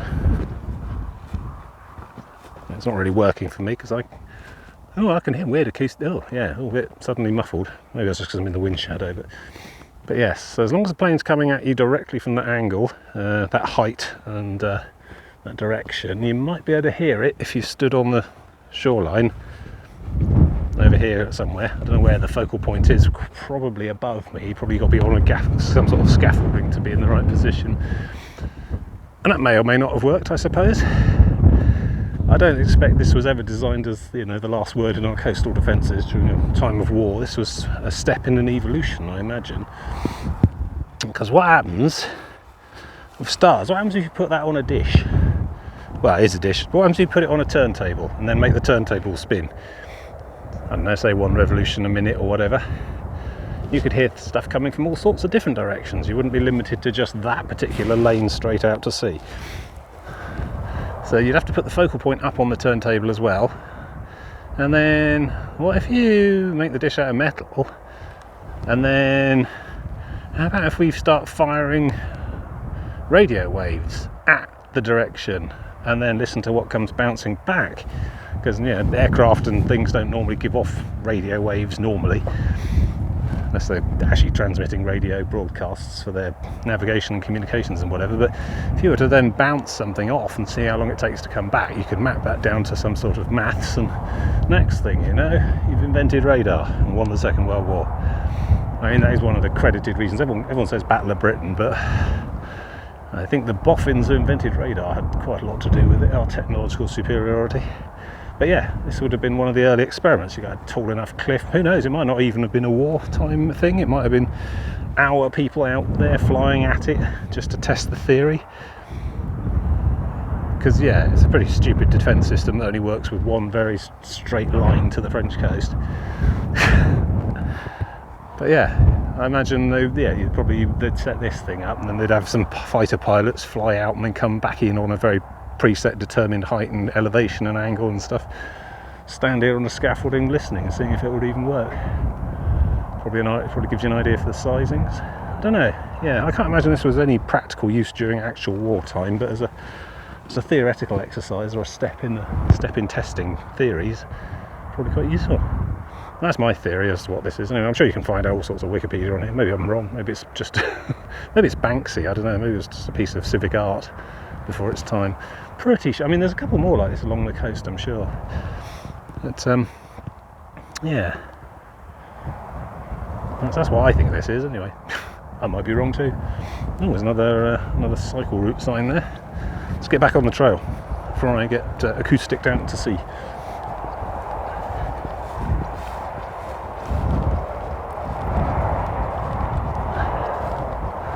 These individually numbered, if they're part of over 1,000 donated by Royal Bank of Scotland.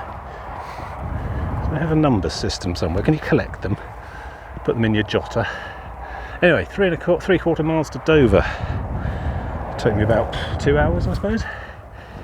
No problem. It's only 1:45 now, so yeah, should be in Dover around 4ish, maybe 5. Folkestone's already 5.25 away. Rye, blimey, Rye's a long way away. That's where we had the bridge. Mind you, that's probably straight line to Rye. I'm not sure the cycle route went down to Dungeness and back. That might have just been me. Samfire Hoe, half a mile. Yeah. Oh, that's that sort of national park thing down on the thing. I wonder what Samfire Hoe is. wonder if it predates the Channel Tunnel, because I was thinking Channel Tunnel is about 20 miles long, consists of two main tunnels and one smaller service tunnel down the centre. So the main tunnel is about 3 metres diameter roughly, service tunnel about 1.5, something like that. Tunnel is about 25 miles long of tunnelling. So you've got 3 cylinders of compressed chalk, mud, clay, 20 miles long and 3 metres wide. Where does that all go? Unless they compressed it into the wall as they were digging. It has to be evacuated and dumped somewhere. Don't know. I'll have to go and look stuff up probably. Here I am asking all these non-rhetorical questions and you don't even have a way of answering me back. What kind of dialogue is this? Don't see this as much as I'd like. Access land.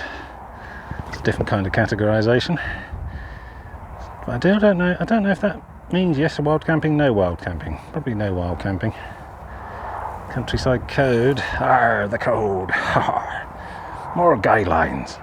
Yes. Keep signs. Safety is your responsibility. Take special care if you leave existing tracks or paths. Yeah, you can go wherever you like over there, in theory. Although, you know, it'd be easier just to stick to the path. Keep dogs under control. Nesting birds, yeah. Yeah, never really known if that means yes camping or no camping. Probably no camping, I imagine. As far as I know, wild camping is allowed on the eastern half of Dartmoor and Scotland, and even in Scotland they're starting to clamp down on that. Actually, I've seen some distressing news this year, where they're rescinding the wild camping provision for certain areas around certain picturesque lochs, mostly because people keep turning up and leaving burnt out caravans and stuff in laybys there. You know, it's always bad apples ruining it for everyone. So understandably they're going to turn around and go no. Because I often sometimes think, as a thought experiment, what would happen if you just designated a small field next to a main road as camp here as long as you like, go crazy, you know, explicitly state that there were no rules there. I think you'd end up in some sort of Lord of the Flies Mad Max situation within a month probably. Permanent sort of shanty town, barter town type of arrangement, and it wouldn't be good for anyone really. I think the first couple of people through might treat it as I would. Clear up after themselves, not take the piss. But eventually people would just be permanently living there and they'd be burning oil drums and all sorts. So yeah, even I can understand why wild camping is not a good thing, but I don't know. Don't ask, don't tell, I suppose. It comes down to people, doesn't it? It comes down to what you like when no one's watching, you know, ultimately. And some people are animals, basically. Some people do ruin it for everyone else. Oh, that's interesting. Brick emplacement thing. Gun position, maybe? Lighthouse? Don't know. Gosh, there's some very rickety looking cliffs here. Yeah, that's what I mean. There's a lot of grass growing on them, which makes them a sort of greenish white, as opposed to the pristine, sparkly cliffs near Beachy Head and Seven Sisters. But I don't know. It all just seems a bit fragile. I'm certainly inclined to keep away from the edge than anybody else. Weird wartime stuff up here. Another inexplicable small tower with a railing. No missile silo. And look, there's like a really long bus shelter with no buses. Very odd. Completely graffitied to hell and back. So that's the sort of place I suppose I might consider trying to camp. Don't know, I'm not sure if there's any grazers in here though. I mean, this grass, it's quite long. It's not been kept cropped by munching. Yeah, you can see tips on the grass. It must have grown uninterrupted for quite some time. So obviously there's no livestock in here. But we got fence gates. So this implies livestock in either one or the other field. Nothing used at the moment. We've got some old barracks up there as well. Odd bit of coastline this, like nothing else I've come across. Still, I'm very much appreciating a nice bit of cliff-top wilderness for a change. Haven't seen this kind of thing in a long way. It's Purbeck really, aren't we? Some parts of the Isle of Wight. And look at France, it's enormous now. Oh, I'm not in zoom mode, never mind. We still make it out from this distance. I mean, I'm starting to think France is bigger than the Isle of Wight. There's loads of it, particularly when you go up really high. France can only be seen from space. True fact. Radio transmitter, probably on the map. No, I don't need a map, I know where I'm going. It's all quite clearly marked out. We've left the cycle track, but that's fine. Oh, not a bicycle. Yeah. Another fact. Full of facts today. Yeah. Samphire Hoe Country Park. It's a sort of breakwatered, I don't know, artificial? I wouldn't say artificial, it doesn't look natural. Just a big old slab of land down at the bottom of the cliff. A bus down there for scale. Not sure what all those buildings at the back are. I don't know if this serves any purpose. Like I say, I mean, part of me wants to imagine that this is where the spare material from the tunnel ended up, but I might just be making that up. I think I probably am.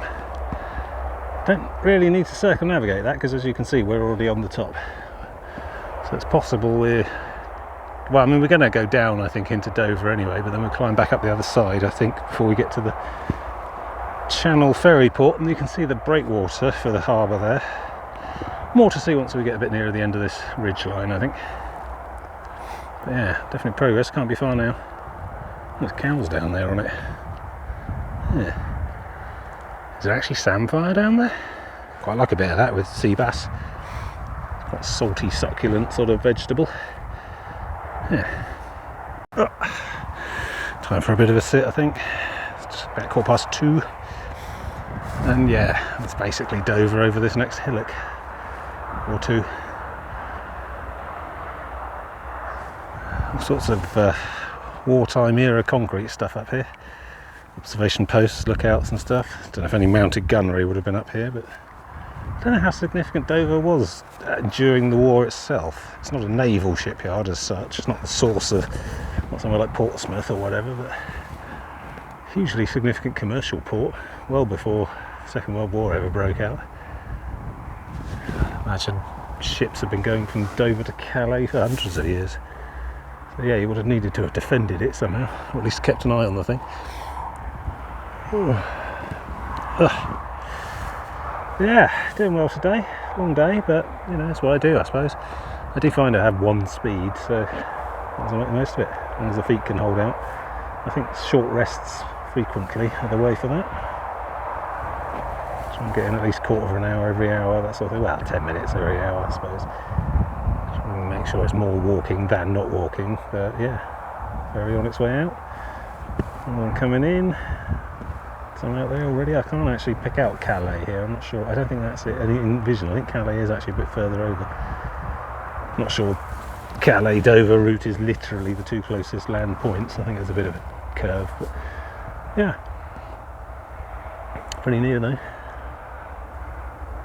Yeah, I didn't realise France would be so clear from up here actually. It's a very average sort of day weather-wise, not rainy or misty, but you can really see a lot of it. I thought you'd get a distant glimpse on really perfect conditions, but no, it's just really, really plainly over there. Hard to miss. Yeah. Still see that bloody power station. Let me just go to zoom mode, back in a sec. I say back in a sec, but I suppose for you, no time at all has elapsed. Anyway, look, there's the power stations still. Dungeness, A and B. And that big, long, flat building, which I think is some kind of electrical substation. Don't know. And we can still see Fairlight Village, sort of. That's the cliffs to the east of Hastings. East Head, East Hill. And we have no idea what lies beyond. I mean, Eastbourne, I can tell you that. I've been there recently. But yeah, so it's a good viewpoint.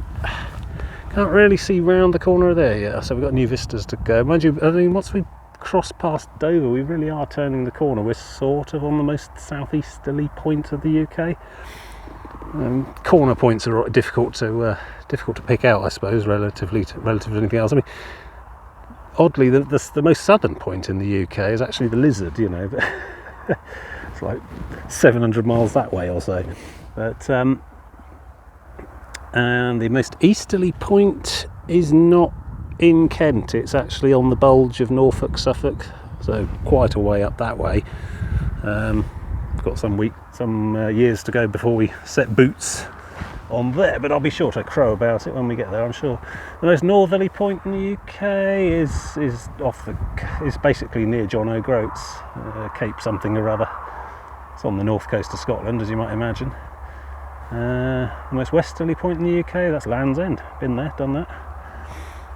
So those are the lines that bracket the UK. But I mean, in terms of corners, well, I mean, the UK is an odd shape, so you know, it's quite arbitrary pointing out which corner is the most extreme, unless you want to get all logical about it and just take a square, rotate it 45 degrees, and then bracket the UK along those lines. I've no idea where those points are. No, I don't think anyone really has bothered to mark them out particularly. But yes, going around the corner past Dover, we essentially turn the corner up towards Margate and Ramsgate, or the other way around. Yeah, and we're starting to head north significantly. I mean, pretty much since Land's End, since like about, don't know, what's that, going to be year 3 maybe of my South West Coast Path thing. When I hit Land's End, I've been heading generally eastward since Land's End. Oh, excuse me. Yeah, so this has been a journey of eastern direction generally, but once I get to past Dover here, basically we swing north at St Margaret's Bay, and it becomes a journey of going northward with a bit of a detour up and down the Thames. A journey that will take me all the way up to Great Yarmouth, I think, before a significant westward turn again, and then back up the north coast, ultimately to Berwick-on-Tweed. I have no idea, literally no idea. You might think I'm just saying that for dramatic effect. I don't know what I'm going to do when I hit the border of Scotland. Do I just keep going, or do I turn left and cut across Hadrian's Way and then come down Cumbria? Save Scotland for another time, you know, later in life. I don't know. It's a monumental decision. So yeah, I know it's a decision I don't have to make for quite a long time. So you know, there's that. But ultimately, I want to reach Minehead one day. I want to complete the loop. I mean, assuming I'm coming back down Cumbria and to, you know, Manchester, Liverpool, that sort of thing, do I then just do Offers Dyke Way, cut inland and shave off Wales, or do I do the Welsh Coast Path, which is a complete thing in itself? It's about 1,000 miles long, longer than the South West Coast Path, but it is a continuous, well documented and well explored track that I can do as a complete single project over a number of weeks, like I do with the South West Coast Path. That then finishes at Chepstow, Monmouth. From there is just a little bit of linky. Well, I could do that. I could do the connecting section in a week probably. Go from Chepstow across the Severn Bridge, down past Weston-super-Mare, Portishead and all that, round to Bridport, and then back up to Minehead to finish the loop. Don't know. Decisions for a long, long way in the future. For now, I just want to get to Margate. That's my big life dream goal thing. And I think I can do it. Feeling good, hale and hearty. Feet are aching, but they do, you know. You don't walk 100 miles without your feet aching. And if you do, I'd love to know how. But it's like I used to say all the way back at the start of all this, knowing the difference between the aches and injuries, you know, and avoiding the latter. Knowing when the former are turning into the latter. I know I'm aching, but I don't think I'm injuring myself at all yet. And at the end of the day, only you can know what your body is capable of. Alright, well, I'm going to just sit and reflect a little bit as well, and then get some water, and then pick up and carry on. I mean, we're probably only about 2 miles from Dover now. I don't know, you can see the breakwaters over there.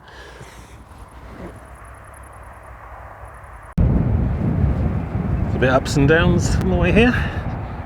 Up ahead there, a bit of a roller coaster. I think we're going up and over all that. This place is just littered with concrete structures, shoreline installations. I think I start to see the edge of Dover just beyond the far hill there, down there in the valley. I don't think Dover itself is actually that big as a town, you know. I think it's a very busy place, but I think that's mostly for the shipping port, ferry terminal, you know. the actual town of Dover, I think, is probably comparatively small. We'll find out if we keep walking. But yeah, it's a rather sinister looking complex on the far hill there. I believe that's the Immigration Removal Centre, according to my Ordnance Survey orange map. And that's where you end up if they catch you getting off a dinghy in the middle of the channel trying to break into Britain. So I don't know if the current policy is then from there you go to Rwanda on a one-way ticket.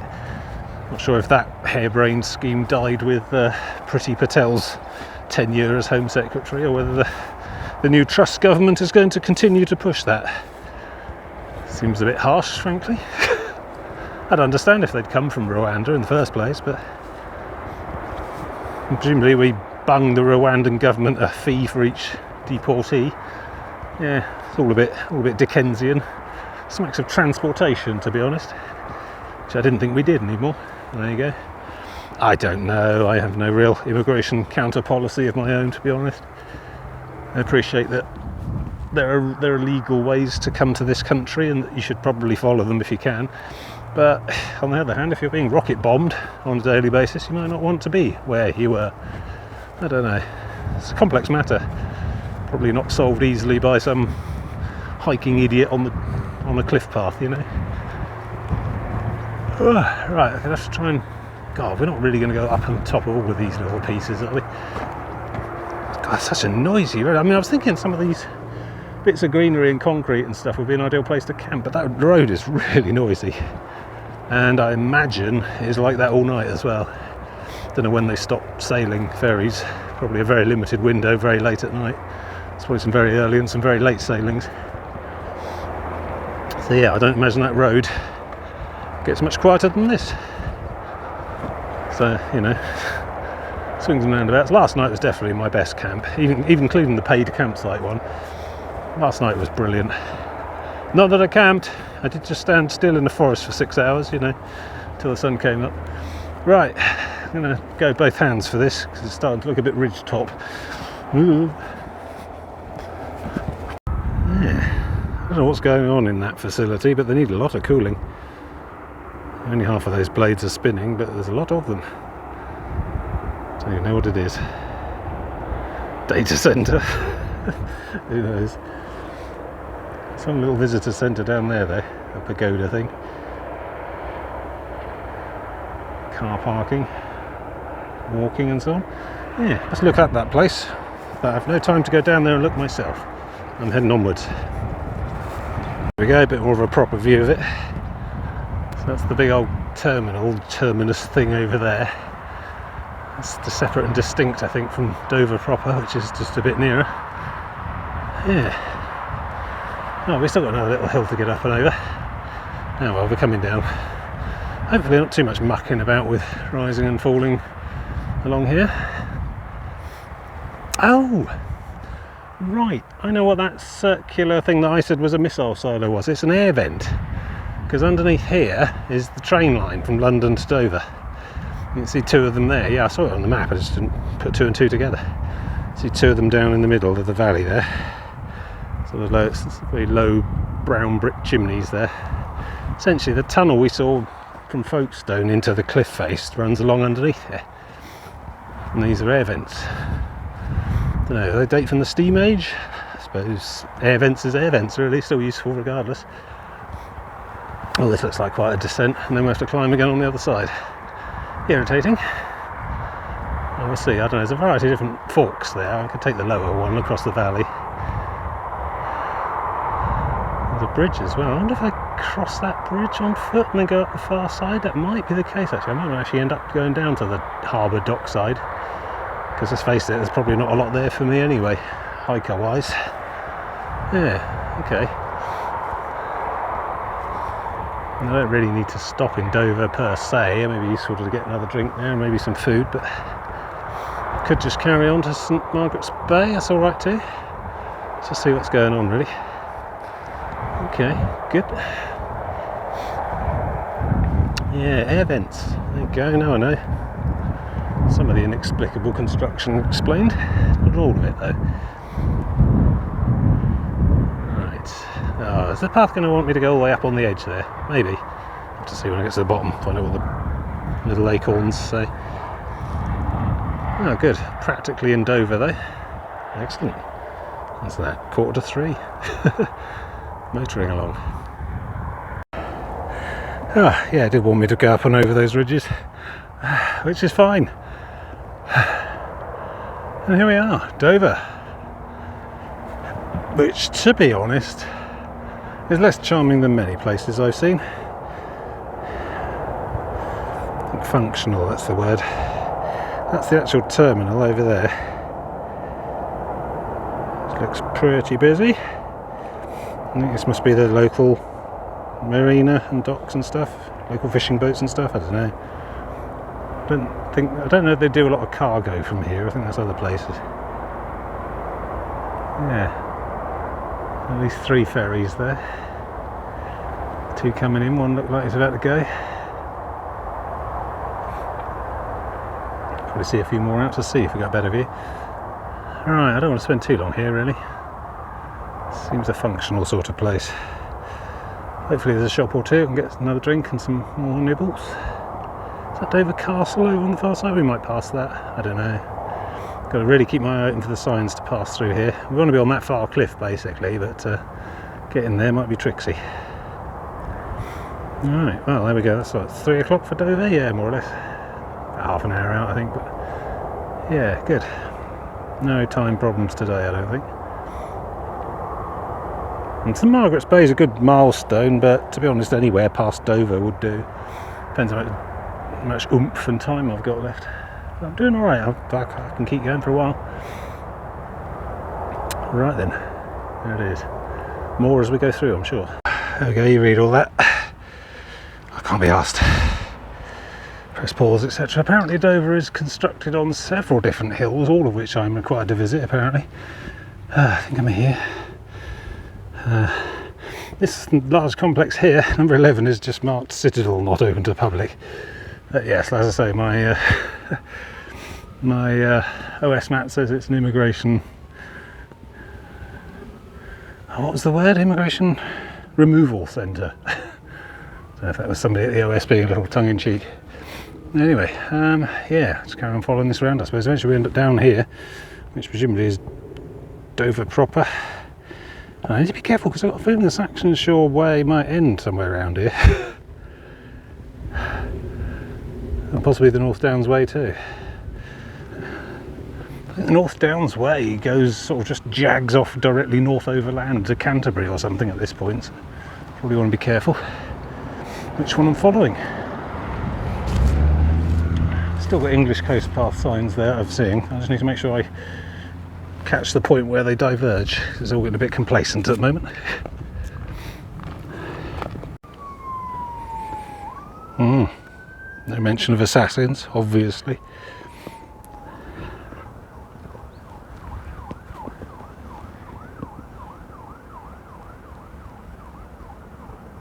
This site was abandoned before 1185. Blimey.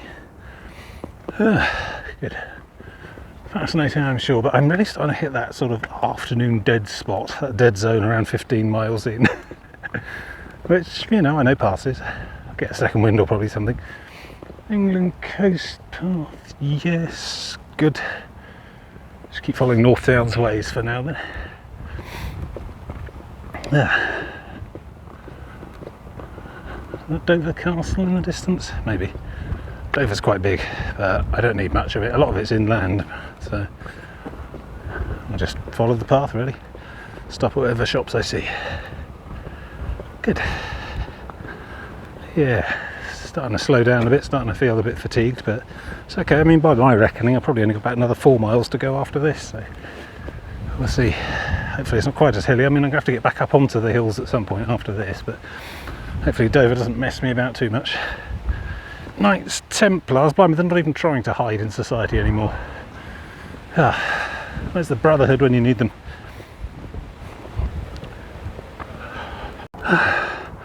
Seriously, following the signs, I think I've just climbed the same hill 3 times. Seems like the England coast path takes you on the scenic route through Dover instead of, you know, just along the shorefront like I was kind of hoping. Still had another 2 hills that way to deal with, I think. Assuming it doesn't make me go down and climb back up this one again. And I've just seen a tick warning poster as well. Lovely. I think this is what they call the Western Heights. Blah blah, lots of troops posted here 70 years ago, blah blah. Tell you what, quite glad I'm wearing the long trousers now. Never had a tick bite that I know of on these hikes. And I ain't about to start today, so I'm staying right in the middle, cracking on through. I'm kind of hoping it just, releases its grip on me at some point and lets me visit a shop, but at the moment, this is taking on Greek tragedy and proportions. I'm going to have to find a golden fleece before I can get out of this goddamn town. And that's Dover Castle. I imagine it'll want to take me round and round that 3 or 4 times. Seriously. Yeah. Different train line. That's Dover proper down there then, I suppose. The actual town. Yeah. The ferry port bit's just a sort of a satellite settlement, really. Ooh, yeah, it's quite big. And I'm going to visit all of it, apparently. Every single street. I mean, I don't have many rules on this trip, but following England coast path signs is one of them. Not in the mood for this, frankly. So when I get to a lemonade and a pork pie or something, the better.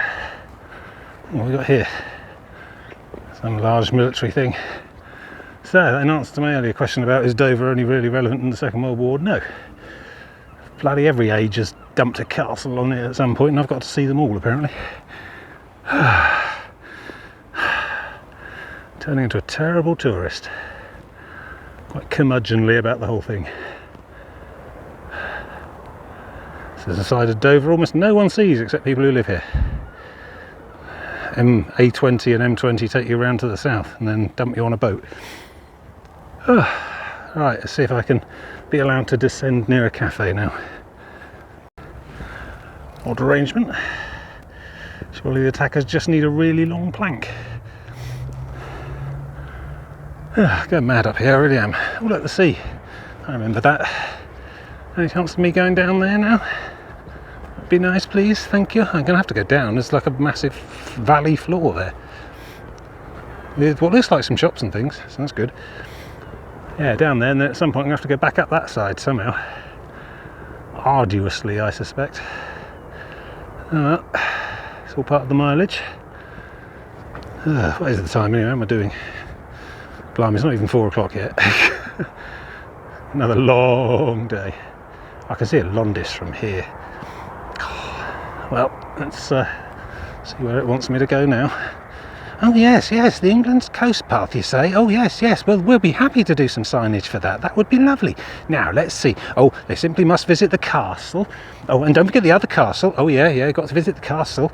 And don't forget the bit where all the soldiers were during the war. Oh, what, the slopey bit with all the stairs? Oh yes, they'll love that. Oh, and don't forget the tick-infested field. Yes, they'll love the tick-infested field. It's the high point of the tour.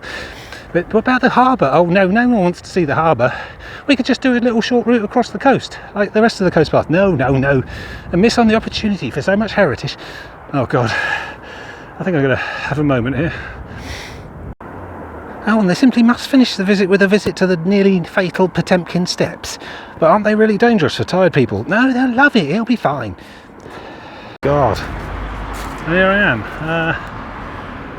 Basically down at the seafront. I think that was like an extra half mile I didn't need to do, and the altitude. My God. Still not entirely sure. It doesn't want me to go and do the same thing on the other side of that castle yet, but it wants me to go that way next, so I must obey. I hope this goes past a cafe or a pub. I think I've earned it. Now, if anyone had told me Dover had their own set of stargates, I'd have probably saved myself a lot of trouble. I think that's it's vaporous mist being projected from the things. They've got their own fog. I thought it was actual vaping for a moment, but it doesn't stink of like cinnamon or whatever. It's quite refreshing actually walking through that. Right, I think I've earned myself a bit of a half-hour stop. It's 4 o'clock, so even with a half-hour stop here to chow down on an enormous bag of groceries, I've still got 3 hours of hiking, which is potentially a 6 miles. I probably don't need to go that far. I mean, it's about 3 miles, I think, from here, St Margaret's Bay, but I may weigh in a little early if I see something that looks likely before I hit the village. I might dump there, or might head on out through the far side, so who knows. Yes, Dover city centre. I'm not sure if I ought to be flashing the camera around. Mind you, visible police presence, which is always good. I'm going to have a bit of an afternoon tea, bit of a snack on this no sleeping design bench. Ah, we're at the seafront at last. The shore. I've escaped. So this is the seafront at Dover. Mostly harbour. Don't know, was that Sean Connery, that one? Not sure who that's supposed to be. Berlin, maybe? No idea. But this is interesting. This is the start and end of the North Downs Way. National Trail, Dover. An inspirational journey through the Kent and Surrey. Farnham. Don't know. So we missed a lot of that. I'll have to do the rest of it at some point, but this is basically the end of it, so I can't rely on following any North Downs Way signs anymore because it stops here. It's okay. Saxon Shoreline Way goes my direction, I think, still, and of course the England Coast Path. Now, one of the problems I'm seeing with the England Coast Path signage in this part of the world is it's these little sort of squat arrowhead jobs, chevrons, whatever you want to call them, and they appear to be very brittle because I come across a number of times where there's snaps right off at the white bracket on the end, and it's only the presence and direction of that white bracket that I've used to actually know that that's the direction I need to go. So not exactly vandal proof. So cycle route number 1. Cycle route number 1. Is this the end of cycle route, national cycle route number 2, is it? I don't know. Possibly. But yeah, 9 miles to Deal that way. So Deal is, well, that's tomorrow, to be honest. Not planning on going nearly that far, but yeah, cycle route number 1. Okay, so maybe this is, it makes sense. Dover's a reasonable terminus for a lot of things. So yeah, I shall miss the cycle route number 2. That's been more helpful to me than my own path sometimes. Right, so it is 4:30 just about. So 3 hours of daylight. Google tells me I'm about 3 and a bit miles away from St Margaret's Bay, and I think I'll be alright. I've got to get back up those cliffs probably at some point, but hopefully once I'm up I can stay up for a while. And yeah, just plodding on. I mean, it's getting to the point where, you know, anywhere this side of St Margaret's Bay and the other side, or the far side from Dover, would do, but I want to try and get to St Margaret's Bay just to get the mileage quota done for today, make life a bit easier for tomorrow. But yeah, a bit of a second wind after my afternoon picnic there in the centre of Dover. I'm ready for some more, I think, within reason. Still don't quite know what the deal with the cliffs is. Anyway, that's the big old car terminal thing. I think we go up and along before that, so probably there's some severe climbing to do coming up. Hey-ho. That number 1 now. Oh bloody hell, that one goes to Inverness. Wow, dedicated cyclist. 1,196 miles to Inverness by bicycle. Calais 21, well I suppose technically so, yes. There we go. Different network now. Oh, that's interesting. Not in zoom mode. For inland border facility, follow A20M20. That must be how they're doing it then. Rather than back everyone up off the ferry itself, they direct you to somewhere inland. Do it all in a big retail park or big disused airstrip or something. Ah, look at that. Inlaid windows on the side of the cliff. Probably part of the castle grounds, I think, looking at that. God, I better have to go up there. Well, I mean, I have to go up there somehow, but I was hoping a bit further along, you know, where it might aid my progress somewhat. Okay, I can see a little, tiny little dark green sign. That must be me. And we're crossing over. Not sure there's actually a path up there, so maybe we'd go along a bit and then stuff to find out. Yeah, I'm certainly in for a late afternoon session now. Try and get my remaining 3 miles or 4 miles or so done before sunset. Find somewhere to drop the bag. That's the plan. There it is. It's like a giant ceaseless machine processing people going places. I think I'm up here. So it looks like there's a sort of path that skirts up the side and eventually ends up on top there. Okay, well the next 20 minutes or so are going to hurt, so I'll see you at the top. I'm kind of regretting eating so much now.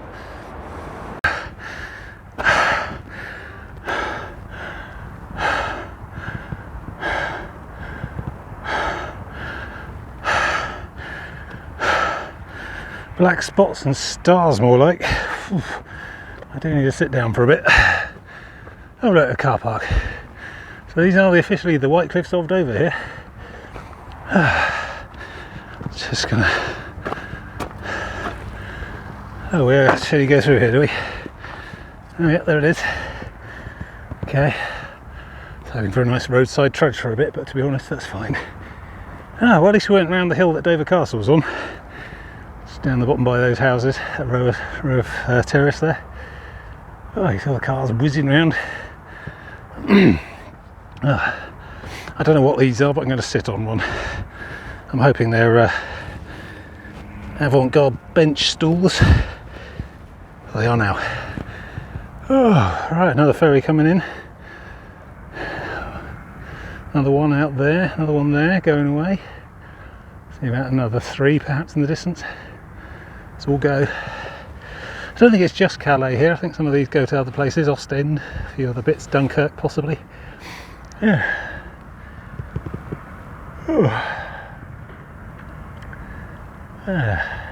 Still see that power station in the horizon. I think this might be the end of that though. We're definitely going to go around a corner in a bit. God, well I hope we stay up on top for a while. Don't know that there's really anything major between here and Deal, except a few small villages, St Margaret's Bay being one of them. There's nothing particular I need to see at St Margaret's Bay, it's just a convenient distance marker for the progress I needed to have done today in order for my whole 5-day or 6-day plan to work. 6 days, yes, 5 would be crazy. Although, no. I did have some wild idea about booking a ferry, basically. Get here in the evening, book a late ferry that goes somewhere about 5 hours away, and then just stay on it, or maybe get out and walk around a little bit in the middle of the night, just to say I did a bit of coast path in France, or Ostend, or wherever, and then get back on the ferry and come back here. So I'm bright and fresh, having slept on board the ferry, ready to carry on walking in the morning. But then I realised I don't have my passport, and I haven't applied for a visa, I haven't booked anything, and that's Brexit again. Time was you could just rock up with your driver's licence and blag your way on and it'd all be fine. But now it's quite an involved process going over there, involving online applications and things. Can't I just spontaneously turn up at Dover and go to France like I was potentially planning? Hey ho. Yeah. Don't know, did you need... I always remember taking my passport in the past when I went to France. Nobody ever stamped it or anything. No, you just wave it. I think it's more just as a proof of ID than anything. I think you probably could have made do with a British driving licence or something. But now, no. It's like going to any other foreign country anywhere else in the world. A lot of paperwork, tickets, lists, procedures. Yeah. It's a mammoth operation down there though. I mean, you probably don't need to wait more than about 20 minutes for a ferry if you're not choosy. They're just in and out, in and out. A lot of lorries. I don't know if lorries can go on the Channel Tunnel. Probably not. I don't remember the cars being big enough. So yeah, this is this busy, but basically with the addition of a Channel Tunnel going underneath, taking a lot of the car traffic as well. It's much easier now if it's just a family car going to France for a few days to go via the Channel Tunnel. Drive up to the terminal over at Folkestone, Ashford sort of way. Come straight off the motorway, drive onto the train, drive off at the other end. Don't have to do any of this nonsense. But I'm guessing, from my vague memories of it, I don't think the cars were the train cars were big enough for a lorry to fit on board. So I think they all still have to come here. Oh, there's a bench over there. I might go and sit on it briefly. 2.5 hours till sunset, and I'm not sure how far away I am. Probably 3 miles. That should be fine. Should be plenty. Hopefully, there's not too much faff involved in finding somewhere to dump the tent. It does look a bit up and downy. I think we'll be all right. Just keep hammering on. Yeah. Well, there you go, Dover. Take it or leave it. It's alright, I suppose. Yeah. But yes, I can't help thinking there was a quicker way from that hillside down to right to here where I am now. Didn't involve viewing all of their western fortifications in detail. There it is. Let me try pointing actually at the stuff. Sorry, a bit fatigued. Not quite as good with the cam work as I usually am. Yeah. And yeah, again, this is a typical Tuesday at Dover Port. I suppose bank holiday yesterday might have meant some of this stuff wasn't travelling and is now, so it might be a little bit busier than before, but in general I think it's always like this. A few times I've been here, remember, it has been. Right, I need to crack on. It's over there and then probably up and away and over that hill with the tower on, and then probably we might be able to even see where we're trying to get to. I'm going to check. DFDS is needing to do a 3-point turn, is it? Going to need to try and have a quick check on Google Maps to just verify the distances and timings and stuff. I might find I end up just plonking down a bit before St Margaret's Bay, but that's okay because as long as I'm within a mile of it or so, then tomorrow's still going to be a slightly shorter day, so it's good. Get to Cliff's End. Wonder why they call it Cliff's End. Probably a clue about the kind of geography I'm going to be expecting to deal with tomorrow, but that's okay. I'll deal with each day as it comes. I mean, flipping out, what? Just over 24 hours ago I was stood by those little blocks on the far horizon, so doing all right. Right, onward. Shit. That doesn't look too bad. Might be a way around and along, and I'm going down and up, even if the bloody acorn says so. Lots of things to follow. It's the acorns the only one I care about. The rest is for the tourists. Which I'm totally not, Skeltech facility. Right, yeah. Like I say, I don't care if it tells me to go down to the bottom and climb back up again, I'm not. I refuse.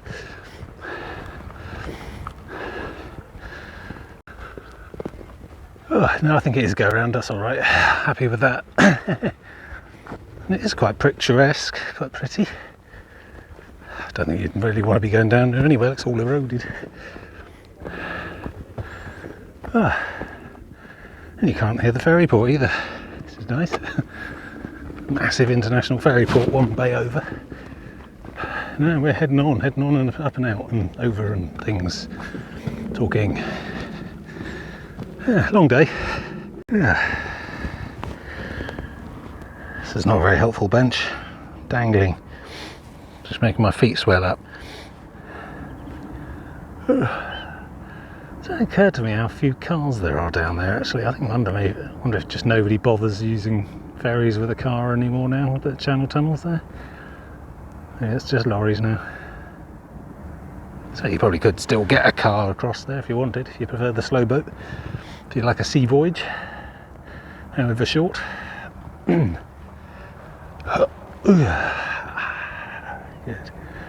Oh yeah, afternoon's moving on.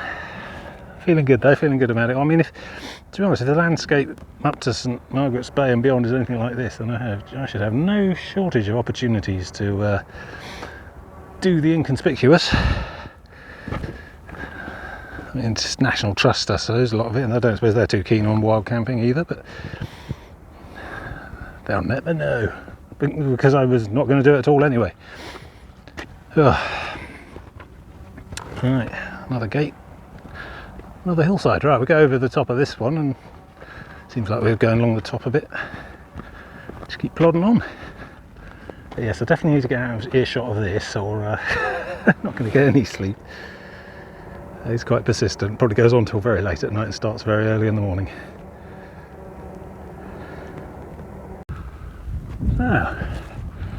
So it's about 20 to 6, so I've got loads of time, and I've only about, well, Google thinks 38 minutes away from St Margaret's Bay. It's the other side of that lighthouse and down a bit, I think. Starting to scope out the land around me, and a good old look at the map. A few options maybe.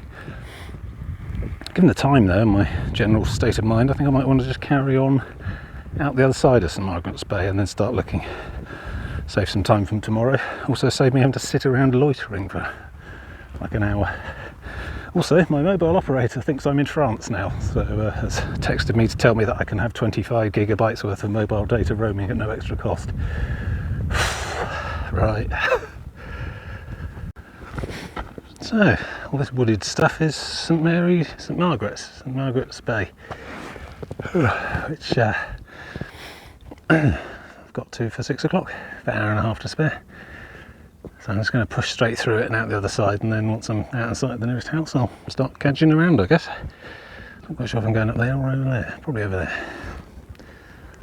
Not sure which lighthouse that is, although interestingly it's a tower, probably with the lighthouse added on afterwards.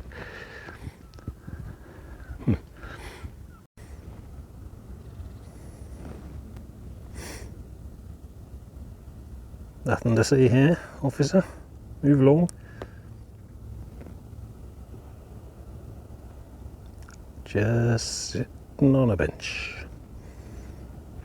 Anyway, I'm not trying to break in. I already live here. Not smuggling or anything either. I don't doubt for a minute though he's got binoculars powerful enough to pick out my facial features from down there. Oh, good job I'm just sitting on a bench. Not planning anything at all. But, you know, if I were of a camping persuasion, that would look like an ideal spot. Relatively level, thick grass, a little bit of bramble going on, but nothing a bit of hectic scuffing couldn't deal with. Sheltered from two sides from the wind. Excellent views of large boats going about their business throughout the evening. I expect they come on, all the lights come on, and it's all rather twinkly. Mind you, I am terrible for that. Since I zip that tent up at around sunset, I don't come out for anything. So I miss the stars, and I miss interesting gleaming lights on faraway countries and stuff. I think that must be Calais over there, that bit.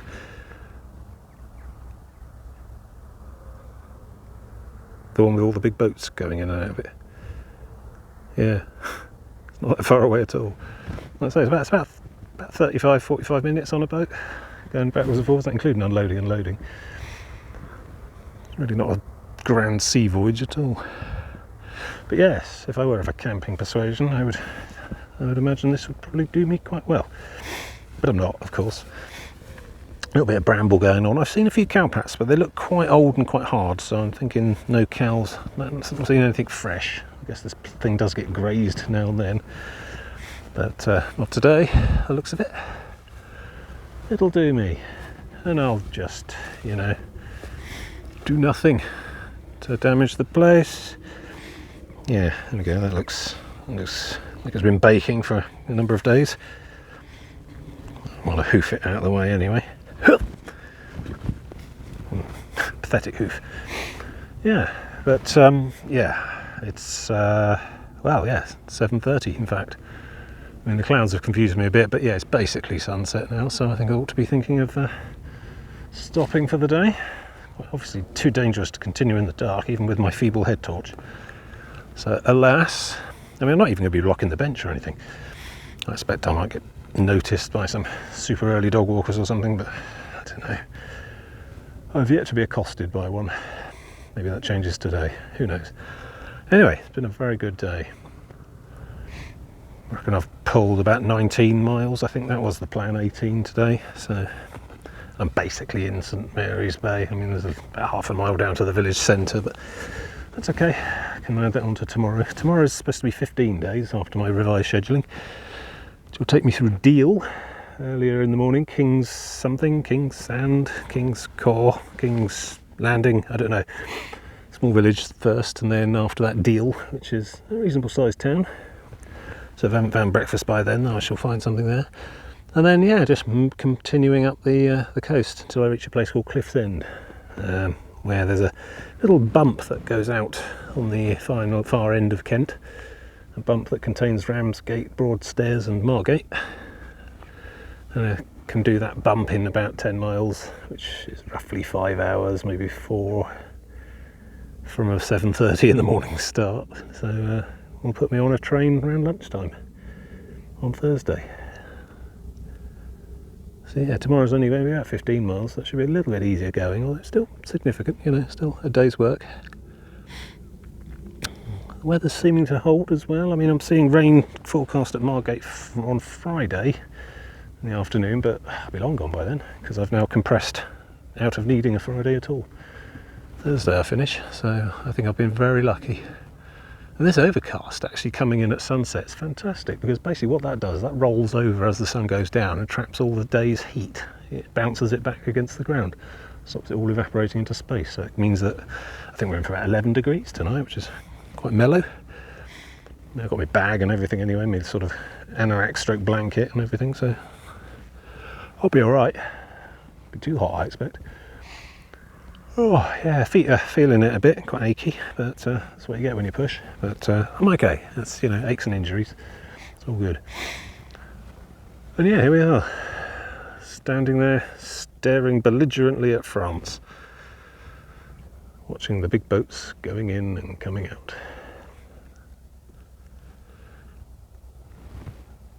Yeah, I haven't seen any dinghies floating across, wallowing under with refugees, so that's good. I mean, to listen to the Daily Express tell it, they're here every day in their thousands. You know, you could basically walk across, but no, I'm not seeing anything. Occasional small dark speck. What's full zoom show me? God, it's like being a sort of national neighbourhood watch. Why don't I see that one? That's gone. Maybe it was a mermaid.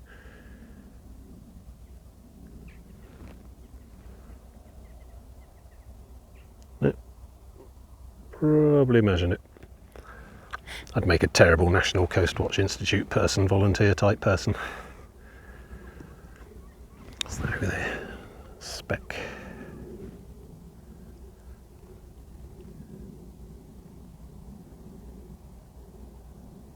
No idea, even at 20 times zoom. Navigation buoy? Marker? Who knows? No, it's incredibly calm out there actually. If I was going to risk it, today would be the day. Still, not really my problem. Oh, right, okay, I might wait for it to get a little bit darker, just make sure the very last dog walkers have buggered off, and then set about it. I think that's pretty much perfect. Well, I'm not going to find better today, let's put it that way. Just need to scuff a few brambles clear and I think we'll be good to go. Right, so I'm going to sign off there then today, as is my wont. Tend not to show myself doing the discretionary, so see you tomorrow.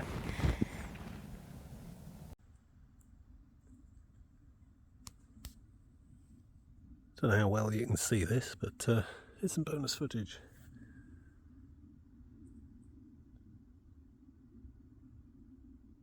At 9:15 at night. Clouds coming over, making it darker than it would otherwise be. And that's Calais, I think.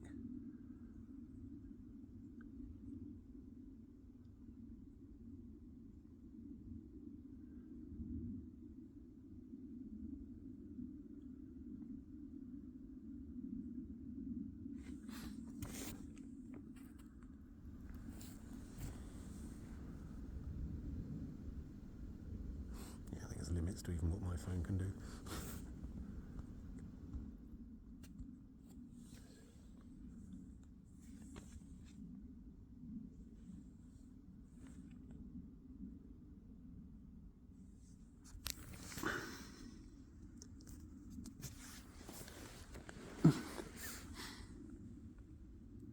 Magical. Good night.